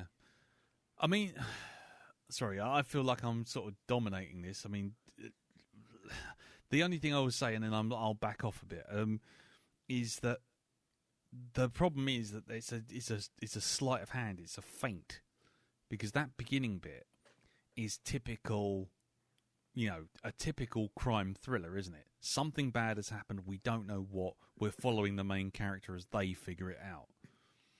The problem, the miss where it sort of sidesteps you and sort of disorientates you is because it happens every time you jump to a new character and you follow them and you get their perspective. So you don't get the whole story. You only get what they see, and that's when that Mexican bit at the beginning, you feel you realise that actually that whole scene meant a whole lot more than it really you thought it did, because you're sitting there thinking, oh, this is a standard crime thriller. This is Josh Brolin finds a bad thing that's happened. He knows what's happened. He gets the money. He runs away. We're going to watch until he and Sugar have a face-off at the end, and he will win. Ta-da! But actually, Sugar never gets him. Never gets anywhere near him. No. And you're like, oh, what's the point of him then? But the point is that you only ever see from the character you're following's point of view, so you never get the full story. And that disorientation is there to be the main theme of the film. Disorientation of the world, disorientation of what's going on, why it's going on. I don't understand how this is going to resolve, and it not resolving cleanly. It's disorientating from the perspective of when you're introduced to Anton as well. He's already been picked up. You're like, how the hell did that happen? But it's a good introduction to him because you don't hear him utter a single word until scenes later. When he's killing that copper, man, he's turning his face away. He's pulling as hard as he can. It's a grim scene, and there's all these little scuff marks on the floor from the copper's shoes and stuff like that. But you haven't seen the build up to that at all. All you see is him just being pushed into the back of the car. He's been caught for some reason. We don't know why though. Yeah, which is another clue to the fact that you only get the perspective of the character when you're following the character. You don't know what's happened before. You don't know what's happened after. You just know it's happened. Do you remember that Mega Drive game? Is it Night Stalker or something where you had to flip cameras? Yeah. It's a bit like that. Night Hunt, is it? Yeah. Is that a typo? Because I was just thinking that. But you're flipping cameras and you're trying to work out the story. And you can only follow it when you're flipping the camera. Yeah. Yeah, it's like Night Court or something like that, isn't it? But anyway, okay, right. I'll leave my chin rubbing. This is what it means thing alone, I mean, Darren, Yes. we've kind of talked around your it all got beaten up. But what did you think about the rest of the film? I mean, were there elements that continued to bug you further, or were there bits that like just absolutely blew you away? I mean, there were bits that I really, really liked, like little set pieces where you've got Josh Brolin trying to put the bag in the vent, right? And you've got Anton making his way through the rooms, right? He sat in a room and then he kind of like, you realise that the reason he's on the move again is because he's heard the banging, right? Which, because let's face it, Josh Brolin was doing quite a lot of that as he was putting the bag in the vent. Yes, he was. Yeah, and it's that whole thing of him going along and like going into rooms. Of course, that comes along with the other inexplicable bit where he walks in, where you've got a bloke with a fucking an MP5, and it's like, what? What the fuck? Yeah. Why has this man got an MP5? There's no explanation for it at all. It's just two blokes in a room who are armed, right? Yeah. Now, fine, a handgun, not a problem, but an MP5? That's the Mexican cartel, isn't it? Yeah. Well, he's not going into rooms hunting for him. He's purchased a room to suss out the room.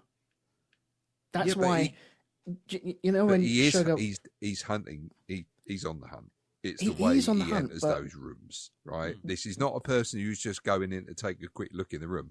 This is a person who's going in to expect trouble and to take someone out, right? He knows the guy's there because he's picked him up on the detector. So he knows he's in that hotel. So he knows he's in one of those rooms, and he's getting closer and closer and closer to the target. No, he knows exactly what room he's in because he does that whole thing of going past with the beeper, and he goes past with the beeper, and then it goes do do do do do do, and then he reverses back up and it goes do do do do do do do do do do, and so he knows exactly what room he's in. And then when you see him go into the reception, he does exactly what Josh Brolin does, which is get the map, ask her for the map, and he looks to see if there was another room, another room behind the room he's already looking at. Right. Well, yeah, he rents a room exactly the same style so he can walk in and know what he's expecting. And so that's why he walks into that room, he susses it out, and then turns the lights off, closes the door, and then opens it and flicks the light switch on. So he knows where that light switch is if it's dark in there. Yeah. And then he knows where the rooms are from that perspective. He's trying to gain the upper hand as to where this guy will be hiding. Because that's why when he goes into his room, he walks up to the closet, and you see that he turns sideways and he feels how thick the wall is. Yeah. And at first you think, well, why is he doing that? And then later on, when he goes into the actual room, which is supposed to be Josh Brolin's one, but obviously isn't, or is, but it's got the Mexicans in it, he shoots through the wall. He shoots through the wall because he knows that if someone's behind there, his bullets can penetrate that wall. Yeah. Right. So he's bought a room that's exactly the same, as Elton's just said. He bought the room that's exactly the same so he can try out what he's got to do, step through the fight, come in, flick the light on, knows that if he sees some guy in the corner, he can shoot that guy. If there's someone in the cupboard, he knows he can shoot through the wall. And what's happened is, Josh, he's using that map to get that information and test it out. So he's basically he's literally bought a training room. Yeah. Essentially. Right. Yeah. Okay. Anyway, go on, carry on, mate. Sorry, I don't mean to shoot it all down, but it's just something fine. that came to mind when Elton was saying it. Yeah. That's fine. Every time Javier Bardem has an exchange with someone, love it. It is so. It's the same sort of feeling I got when I watched Ben Kingsley playing the character he plays in Sexy Beast. Whenever he has an exchange with someone, it's like it's that counteracting what people say. all the time. What if you did this? Why didn't you say that? And the bloke's like, is there a problem? And you could just feel the tension rising. And it's like, is this person going to be body bag food soon? You know, it's that whole, the tension in what he does. This is why he's one of my, he rates it like, he's on the top 10 of really effective bad guys. Yeah. Now, this was the first time I'd ever seen Javier Bardem, so I'd never seen him in anything else at all. And it's like, Jesus fucking H Christ. Yeah. You know, this is one of those people you never want to meet. This is it. You never want to come into contact with a character like this because your death could only be 2 minutes away. Yeah. Or a severe beating or something like that, you know? It's dangerous. It's that unnerving presence. Yeah. Yeah, that you've stepped, even by just being within inches of him, you've already stepped on a landmine. It's whether or not it goes off is the only question, really. Well, yeah. Well, like a landmine, it's tread carefully. Darren, what did you think of when he got into the police car and then pulled the other guy over? Well, yeah. There's that as well. The whole thing of the bloke just letting him put that tube to his head and you know, it's like, would most people just go, whoa, what's this? What I would have thought he would have done is gone up to him and said, well, it's a breathalyzer test, stuck it in his mouth and then blew the back of his fucking brains out that way. Yeah. Blow into this. You know? It's that whole thing, isn't it, of anyone who gets out of a police car and says, can you do this for me, sir? Can you do that for me, sir? It's just that kind of everyone just panics because they're being challenged by authority, isn't it? I suppose it is, yeah, really. You know, you're that guy was an old man stuck in the middle of nowhere being pulled over by the police, or what he thought was the police. It's just like, there's no questioning it. It's just, who is this guy? What is going on? And by the time he finds out, it's too late. Yeah, very, very late. So yeah, I mean, for me, Javier Bardem's he's the real pull of this film for me, just because of his performance. Yeah. So yeah, I cool. mean, don't get me wrong, there were lots of good performances in this, but personally, Javier Bardem's character, Javier Bardem steals the show on this. Just because of the amount of menace he just fucking layers on with a trowel, you know? Yeah.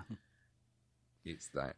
Yeah, it is a force of nature. And the one thing I noticed, and, you know, if anyone else notices it, you know, I won't sort of claim to be some sort of super genius here. But, you know, I kind of, again, this time I was all switched on to, I'm going to find it all out. I'm going to work out what it's all about sort of thing. Right. And my Sude's head was right on. I was properly into, I'm going to determine all the reasons for this to be the reason it is. What does this mean? What's the significance of the feet and all this kind of thing? And I kept looking at his hair, yeah, because that haircut is well fucking weird. Isn't it just? I mean, seriously, it's like someone took a 70s Lego man and stuck it in the oven. I mean, it's just it's like a Nana Muscuri model just melted. There's one for the older generation. And basically, there's only one moment when he's sitting in the chair with Kelly MacDonald that it kind of dawned on me what the hair was all about. It's a hood. Yeah. And when he's sitting in the chair with Kelly MacDonald, he's in the corner, and he's all in black, and the only thing you see is his head. And his hair looks like a hood. Basically, it's like death. He's just death. It's just this weird, grinny skull in the middle of a black mass in a hood. And I thought, yeah. Or at least that's how I read it anyway. I mean, or it could just be that it made him look weird. Thanks very much, and we'll call it a day. I mean, you know, if you want to go simple and stuff. But, you know, that to me was kind of the trick of it. I think they were hoping that would come across earlier, but it was only once he was in that sort of shadowy corner, and it was just only his face that was visible, and it was just like the shape that he cuts with that hair and being all in black, and it's just like, yeah, he looks like he looks like fucking Bill and Ted Reaper, you know what I mean? But well, at times, because he dressed all in brown as well, like, it reminds.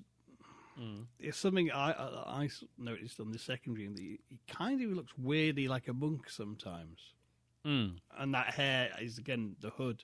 Yeah, and he's kind of that sort of does fit with his kind of his persona. That, you know, as Woody Harrell said, he's working on different principles to us. You know, God knows what they are. And it is that kind of idea. He has this sort of cosmic rules in his head that allows him to do what he does, and that's all fine. You know what I mean? It's kind of, it's so that, you know, even Josh Brolin might be dead, but, you know, I made that man a promise I'd come and kill his wife, and so here I am. Hi. Yes. Hello. There's absolutely no point in killing him, because the point of, you know, of threatening the man is dead anyway. But, you know, a promise is a promise. Yeah. Yeah. I mean, here's a question for you all.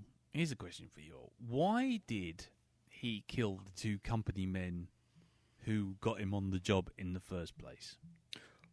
That was because they sent Woody Harrelson's character after him.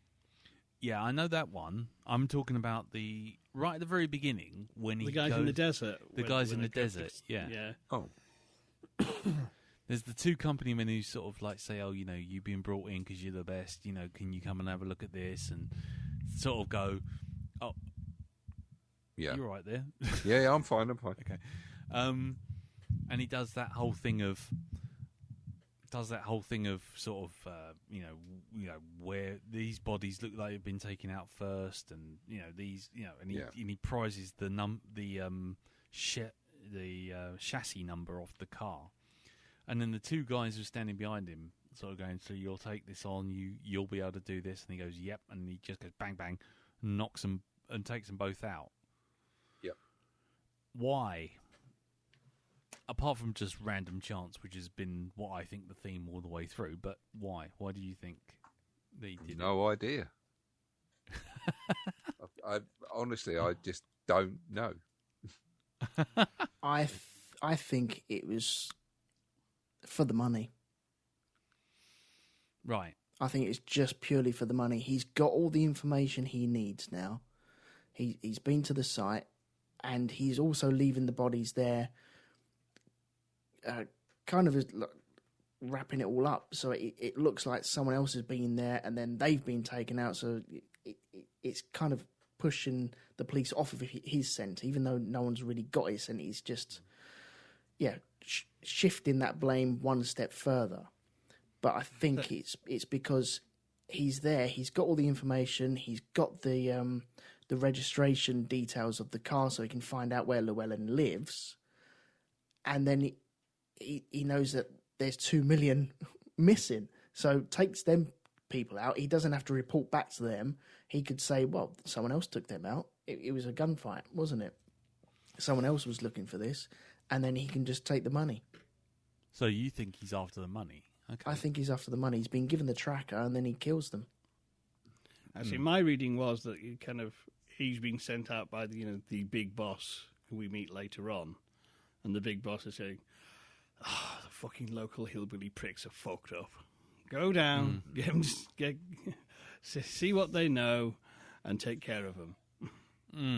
And it's kind of, he's been there not just to get the money, but it is a clean-up operation, and the clean-up extends to offing these two local pricks for letting this fuck-up happen. Right. Yeah. I kind of sit somewhere in between all of them. I mean, the first time I watched it, again, I can only go in this kind of... First time I watched it, I was like, okay, that's just... He's nicking the money. He's making a move to nick the money. And this time round, I was kind of like, oh, after, thinking back on it, I was thinking, oh, was it just a random event that he just decided that's the thing to do? then I suddenly thought, oh, he's clearing house just like you did there, Jim. That he's there to clear house. But then, if that's the case, why send Woody Harrelson after him? Because he's obviously done something he really shouldn't. Well, maybe he'd kill them two people. No, but why? He's killed two company people, and and they, that's got to be punished. So send Woody Harrelson after him because he's gone rogue. And I was going to say that one thing that kind of came to my mind was that almost like he's offended. He's got this kind of weird moral code because he makes a couple of references a couple of times that, use the right tool for the job. And that, someone, that these two guys have come down to, get him because they sent a bunch of yahoos to do this bit, to do the actual exchange rather than just using him. And to me, it just seems like, and again, that's, the reason why he takes Woody Harrelson out and the reason why, it's not just cleaning house, it's this kind of professional courtesy in his head, this professional ethic. I'm the right tool for the job. So I'm offended that you've chosen anyone other than myself. I mean, that's... You think it's a vanity thing? Yeah. With him then? Yeah? Yeah. I mean, that's kind of it. I mean, because to me, he's kind of... That's kind of how it started to twig, because he seems like, he walked into that office and killed that guy. Yeah. But, after offing Woody Harrelson, and then he goes back to carrying on looking for Josh Brolin. It's like, why would you? If you've got the money and you've killed everyone involved, why would you carry on looking for this guy? And why would you look for his wife? And why would you follow it through? It's like this professional work ethic.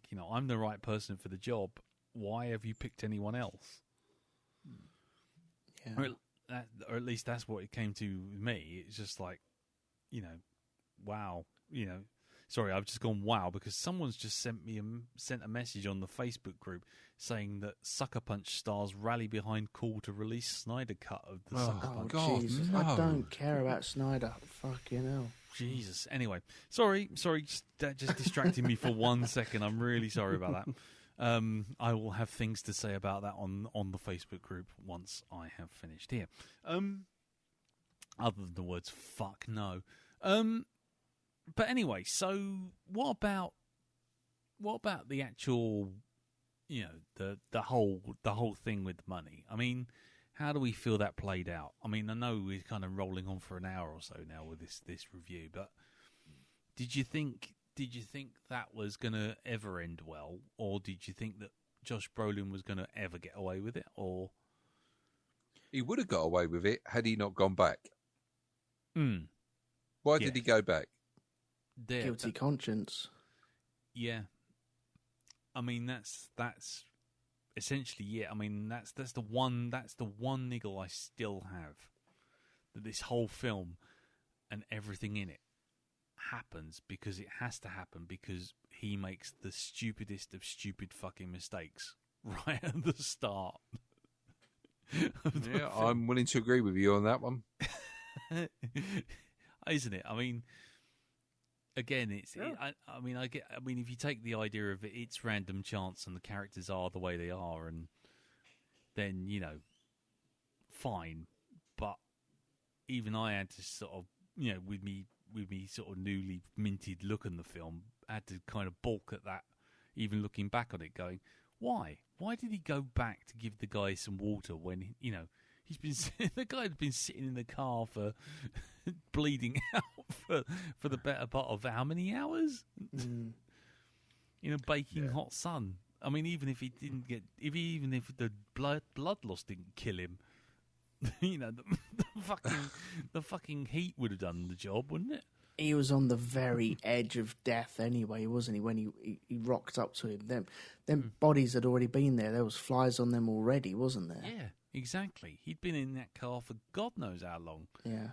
So the principle of going back for the water is a good idea in terms of showing the character, that he's methodical. He'll do things that he believes are right, and do things the right way, but it'll come back to bite him on the arse.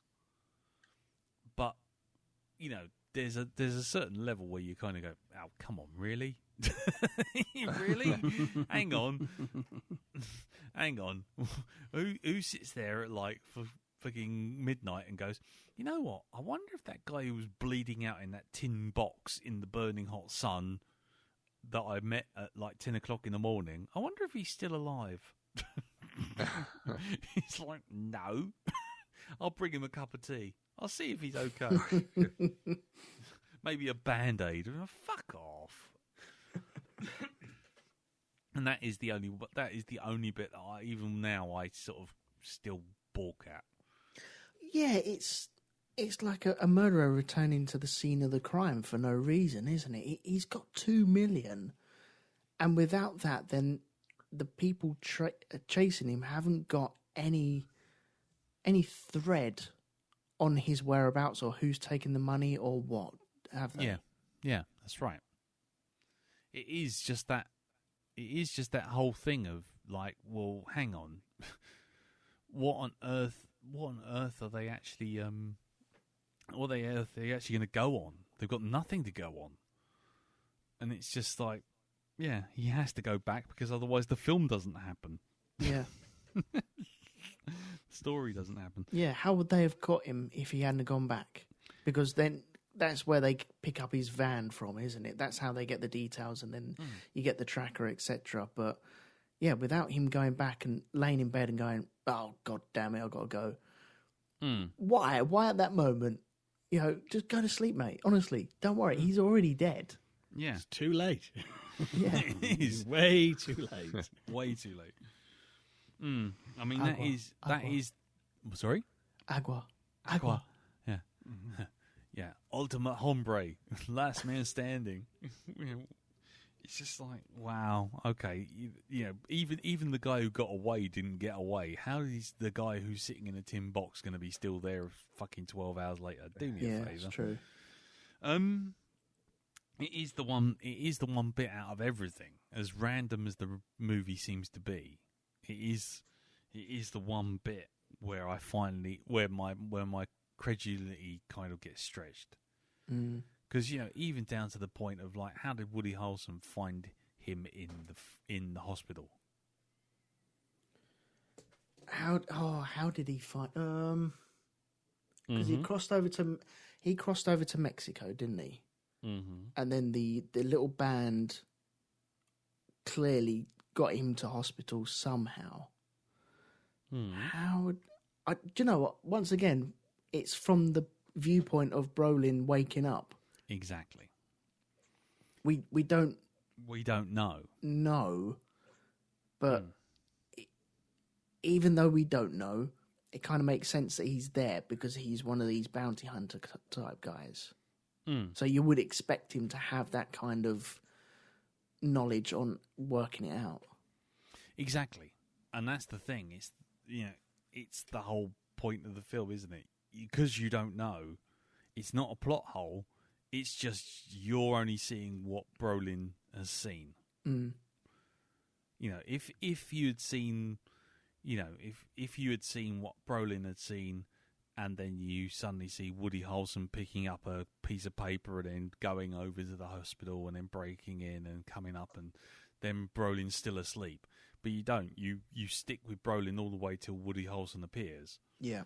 And then once you've done that, you stick with Woody Harrelson all the way through until he finds that suitcase over the fence, and then he goes into the hotel and Javier Bardem rocks up. And it's like, well, how did Javier Bardem find him? Oh, he's like a shark behind him as well, isn't he? Brilliant. And again, it's that whole thing of, how did Javier Bardem find him? Well, you weren't with him. You don't know. You didn't see it. It's not. That's not the point. It's that whole thing, random chance, and you not being aware of how the world works anymore. Things have changed. And the movie's sort of slapping you with that repeatedly. That you won't know everything, you won't know the whole story, because that's the whole point. Which feels like a cheat. I don't know about anyone else. It feels a bit like a cheat to me to say, "Oh, shit happens," but that's because you're not supposed to know. It's like, is that true, or is it that's your theme that's kind of emerged after you've written it? Because I like it from this though. The first time I watched it, the key points that, like what you said, Darren, about the car crash, it just seems out of left field.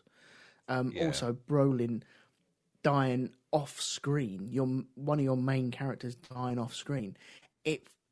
The first watch, it felt a bit jarring, and I think it's meant to feel a bit jarring. But once you kind of know the system that the film is showing you from their own point of view, it works really, really well. And you can really accept it and understand it. Yeah. But it does take either knowledge of that going into it or working it out and maybe a second or third viewing.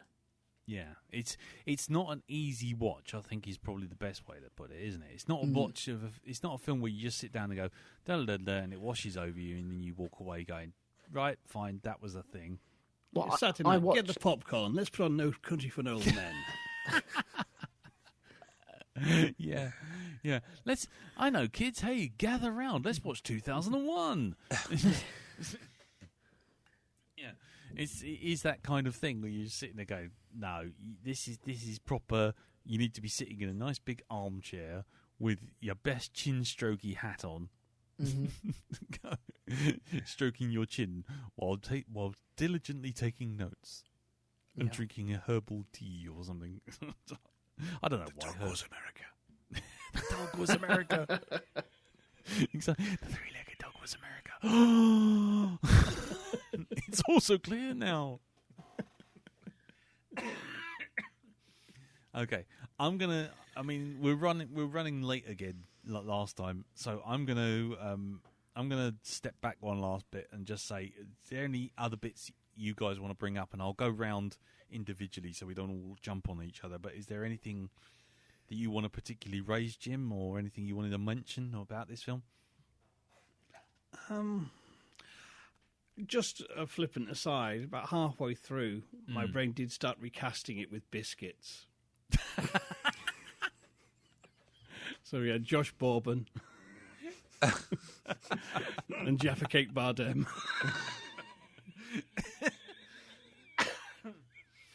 Right. Digestive Lee Jones. Yes. Kelly McVitie. Yeah. And Woody Hobnobson. See, this is the kind of quality criticism that you come to expect from this film, from this podcast. Yeah. So if you could recast a movie, what hobnob would you call him? Yeah. I wasn't expecting that. No, that's good. I was hoping. That's great. Well, there you go. There's another theme for going forward. If you're going to recast the movie, which biscuit would you use? The three-legged dog was America. Okay. Darren, what about you, mate? Is there any bits that we've not talked about yet that you want to bring up or things you want to mention? No, I think we've covered just about everything. Yeah, I think we have. You sure? Yep. Okay. Didn't want to let you not have at least 5 seconds worth of say in 76 minutes. I've just been sat here thinking about it, thinking, was there anything we haven't done that I can? No, can't think of it at all. No. Okay. And finally, Elton. The two tiny things. Mm-hmm. Kelly MacDonald's accent was brilliant. Loved it. Mm-hmm. Especially because she's got such a strong Scottish accent as well, isn't she? So, yeah, I thought that was really good. And no music throughout the whole film. Yeah. Diegetic sounds all the way through. Yeah, it was mainly the wind, wasn't it? Yeah. I did notice something that sounded like a singing bowl or some kind of ooh, kind of theremin-y kind of noise now and again, but I didn't know if that was just audio pickup from the set, or whether or not, and sound engineering, or whether or not that was actually what they would call a score. And today on the Singing Bowls we have Yeah, I think in the IMDb it does mention that the sound, they did have a soundtrack and they dropped it right to the very background, to the point where you can barely hear it. There are one or two moments where you can hear like a dreaded noise, but it's all to do with the sounds around them actually creating the atmosphere instead of actual music bringing up the tension and stuff like that. So I thought that was really cool. Cool. Okie dokie. Anything else? No, I think I'm going to leave it there. Okay, well, I mean, my last thought, I mean, as I said before, I think this is a film which is more about studying and reading things into it than actually like, you know, sitting down, popcorn, enjoying. But I did really enjoy it this time round, and like I say, the themes of basically getting old and being so confused and scared by the world that you don't understand it anymore. That's essentially what it's all about. I don't understand this world anymore. And my last thought was that when I first watched it, I was all about, Josh Brolin, is he going to get away with the cash? Is Anton Chigurh going to get him? And this time round, I was like, I understand Tommy Lee Jones, but more than ever, because if you watch him, and if you watch this again, watch him and watch what he's doing in all of it. He's studying it.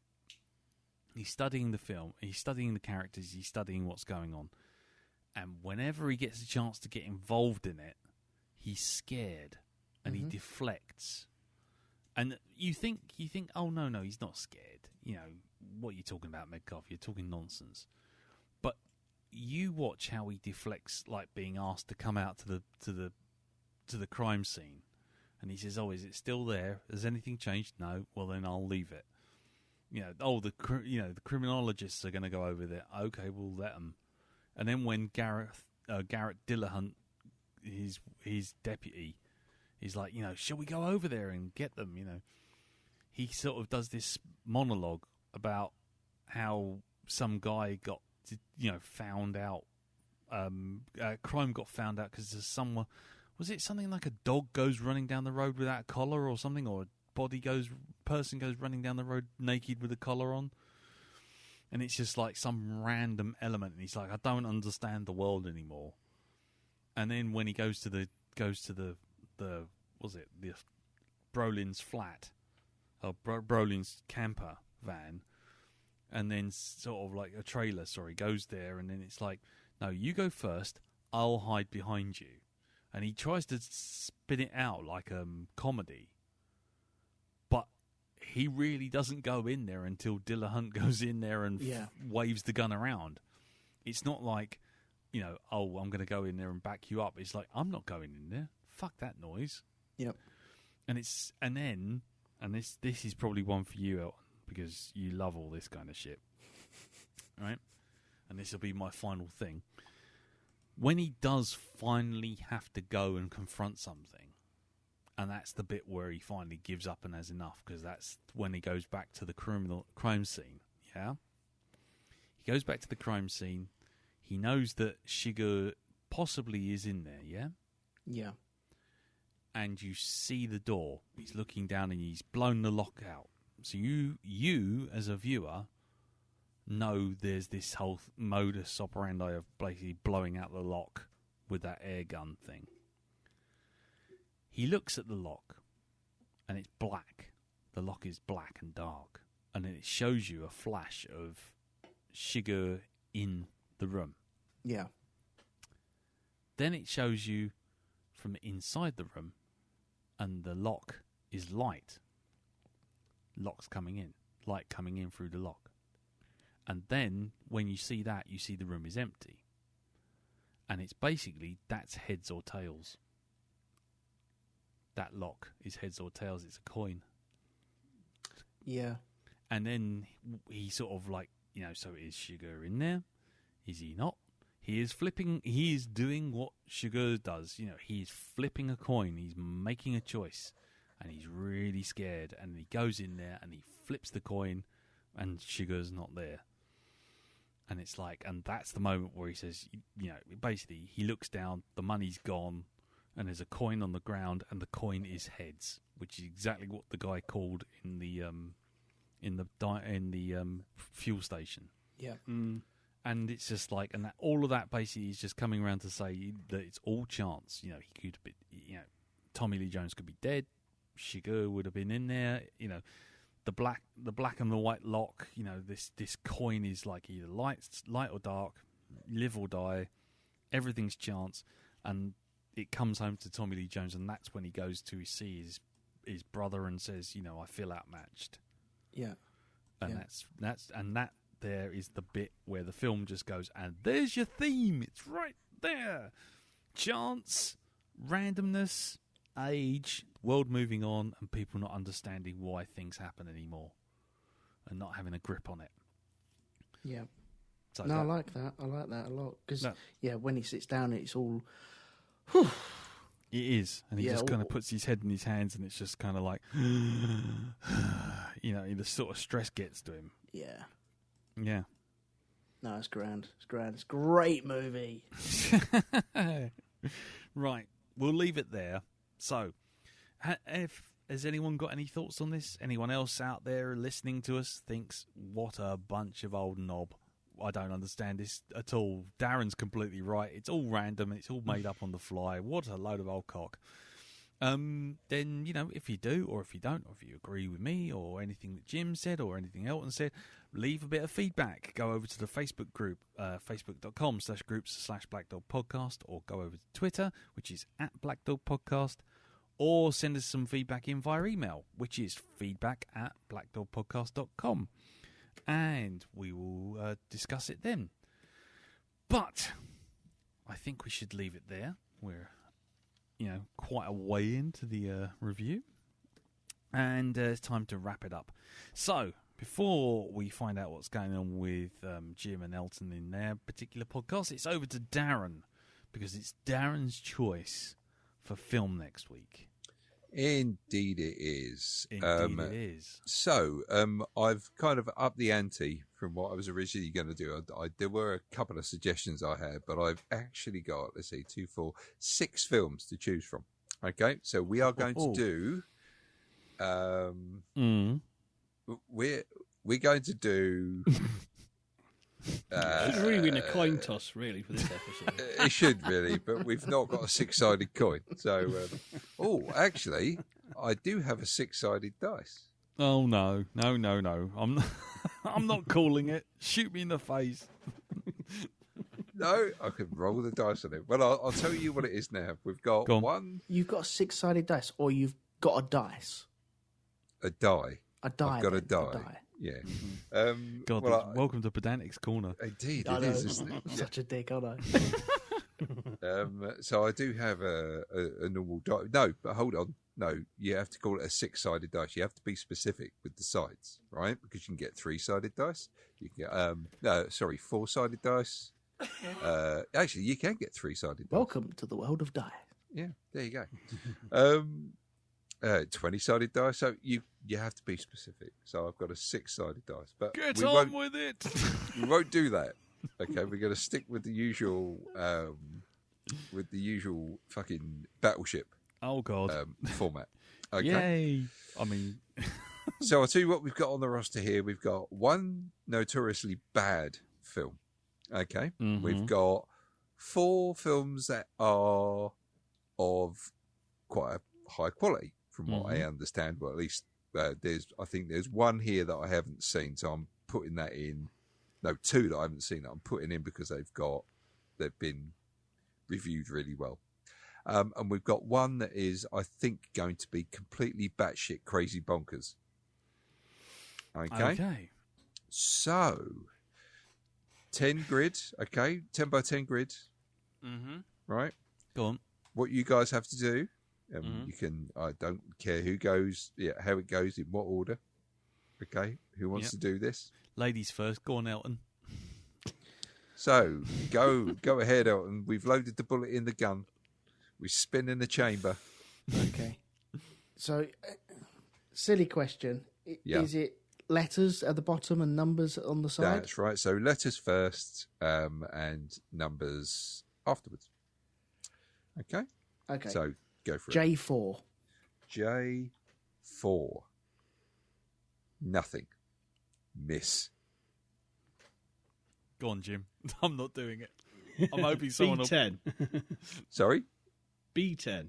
B10. Nothing. A miss. Okay, here we go.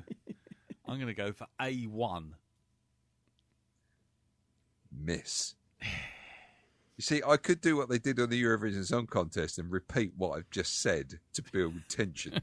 Like that fucking knobhead in the suit and the dodgy haircut. Mm. Yeah, you've just said that, mate. Yeah, twice. Yeah. Oh, God.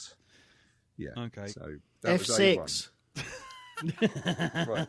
Oh, is it you that's going then, Elton? Yeah? It's So my you go for now, this one? yeah. So F6, miss. Go on, Jim. E5. We have a hit. Bloody hell. Lucky you, Jim. You sunk my battleship. You sink my battleship. Yes, 2 we out have of a 3, hit. Damn right. We well, we could, but then again, you don't know what it is you've got. No, You see, go you on. could be swapping it for the really, it could be a really good film, and you could be swapping it for a really shit one. I don't know. I Could think be swapping it for Dusty Bin. You could I've be, seen yeah. 3, 2, yeah. 1. I know 3, this 2, how 1. this works. 3, 2, 1. Yeah, there we go. So, would you like to know what you've won? Would you like to know what you've won? Go on, him. Have I won a Super fiver? smashing lovely. I should have done that. I should have just pretended this was a dartboard. We could have had. But that's it. I'm working that out I'm doing that for next time. I'm putting these Fucking bullseye. you could say double top. Ooh, 180. Go on. Right. Okay. So next week's film is a film that came out I think it came out very recently on Netflix. Mm. It's a ghost story of sorts. Mm. And its title is His House. His house. His House. About 2 immigrants that come to London and shack up in a flat. They get given a flat. Mm. And it's the stuff that happens to them. Have you seen this film? Fucking hell. No, I haven't, but I've heard some good reviews about it. I thought Jim had seen it. Have you seen this, Jim? I've seen it and indeed did a podcast on it last year. Yeah, I was going to say, I'm pretty sure you did one on it. Yeah. Okay. His house. I have not seen this. I have heard of it, but I've not seen it. I've not seen it either, so I like what I saw in the trailer. So yeah, Brilliant. Well, so we will be doing His House, which is next week, and that's on what, Darren? Netflix. That one is on Netflix. I do believe. I think Okay. it's Netflix. Actually, I will double check. Carry on. Talk amongst yourselves. Okay. Well, in the meantime, Jim, do you want to tell us what you're doing for Hypnagoria this week? Yes, I'm currently doing a history of the H certificate. H for horrific, which is the forebear of the X and the 18 and the R certificate. Brilliant. Part 2's out, and part 3, which should be the final part, will be this weekend. Plus, I released another ghost story for the original Cult Detective, Mr. Flaxman Lowe. And I've got a commentary club nearly finished edited of where somewhat worse for wear watching an 80s edition of Top of the Pops. Oh, good Lord. Yeah. Is it one where they've edited out all the sex pests and it's only 3 seconds long? No, normally now, but it's just suspiciously like 46 minutes. So Right, fair enough. Okay, and that's all over at hypnagoria.com, yeah? indeedy. Brilliant. Okie dokie. And what about you, Elton? Still got the episode with the chap called Michael on Shonky Lab. Yeah. That will soon be replaced with an episode this weekend with Pete Organ. where we're talking about electric cars. Okay. Stay tuned to your back channel. I don't know how that goes. Same back time, same back channel. Thank you very much. There you go. Yes. So that's over at rogue2media.com. Yep, that's it, yes. Brilliant. Okie dokie. And Darren, you were on Great Derelict, weren't you? That's right, and that was it was a couple of weeks ago now. Yeah, okay, fair enough. Which you can find over at greatderelict.libsyn.com. Okie dokie. And find me just sitting here crying as I edit this whole thing down. So there you go. Thank you very much for listening. Thank you, Jim. Thank you, Darren. Thank you, Elton. No problem. Just to let you know, the film is on Netflix. Brilliant. Okie dokie. So that's His House on Netflix. We will be doing that next week. So thank you for listening and stay safe. And we'll see you all next week. Until then, take care. Tatty bye. Bye-bye. Bye-bye. Ta-da. There's a voice that keeps on calling me. Down the road, it's where I'll always be. Every stop I make a new friend. Can't stay for long, just turn around and I'm gone again. Maybe tomorrow I'll want to settle down. Until tomorrow, I'll just keep moving on. Get out of the booth, Jack.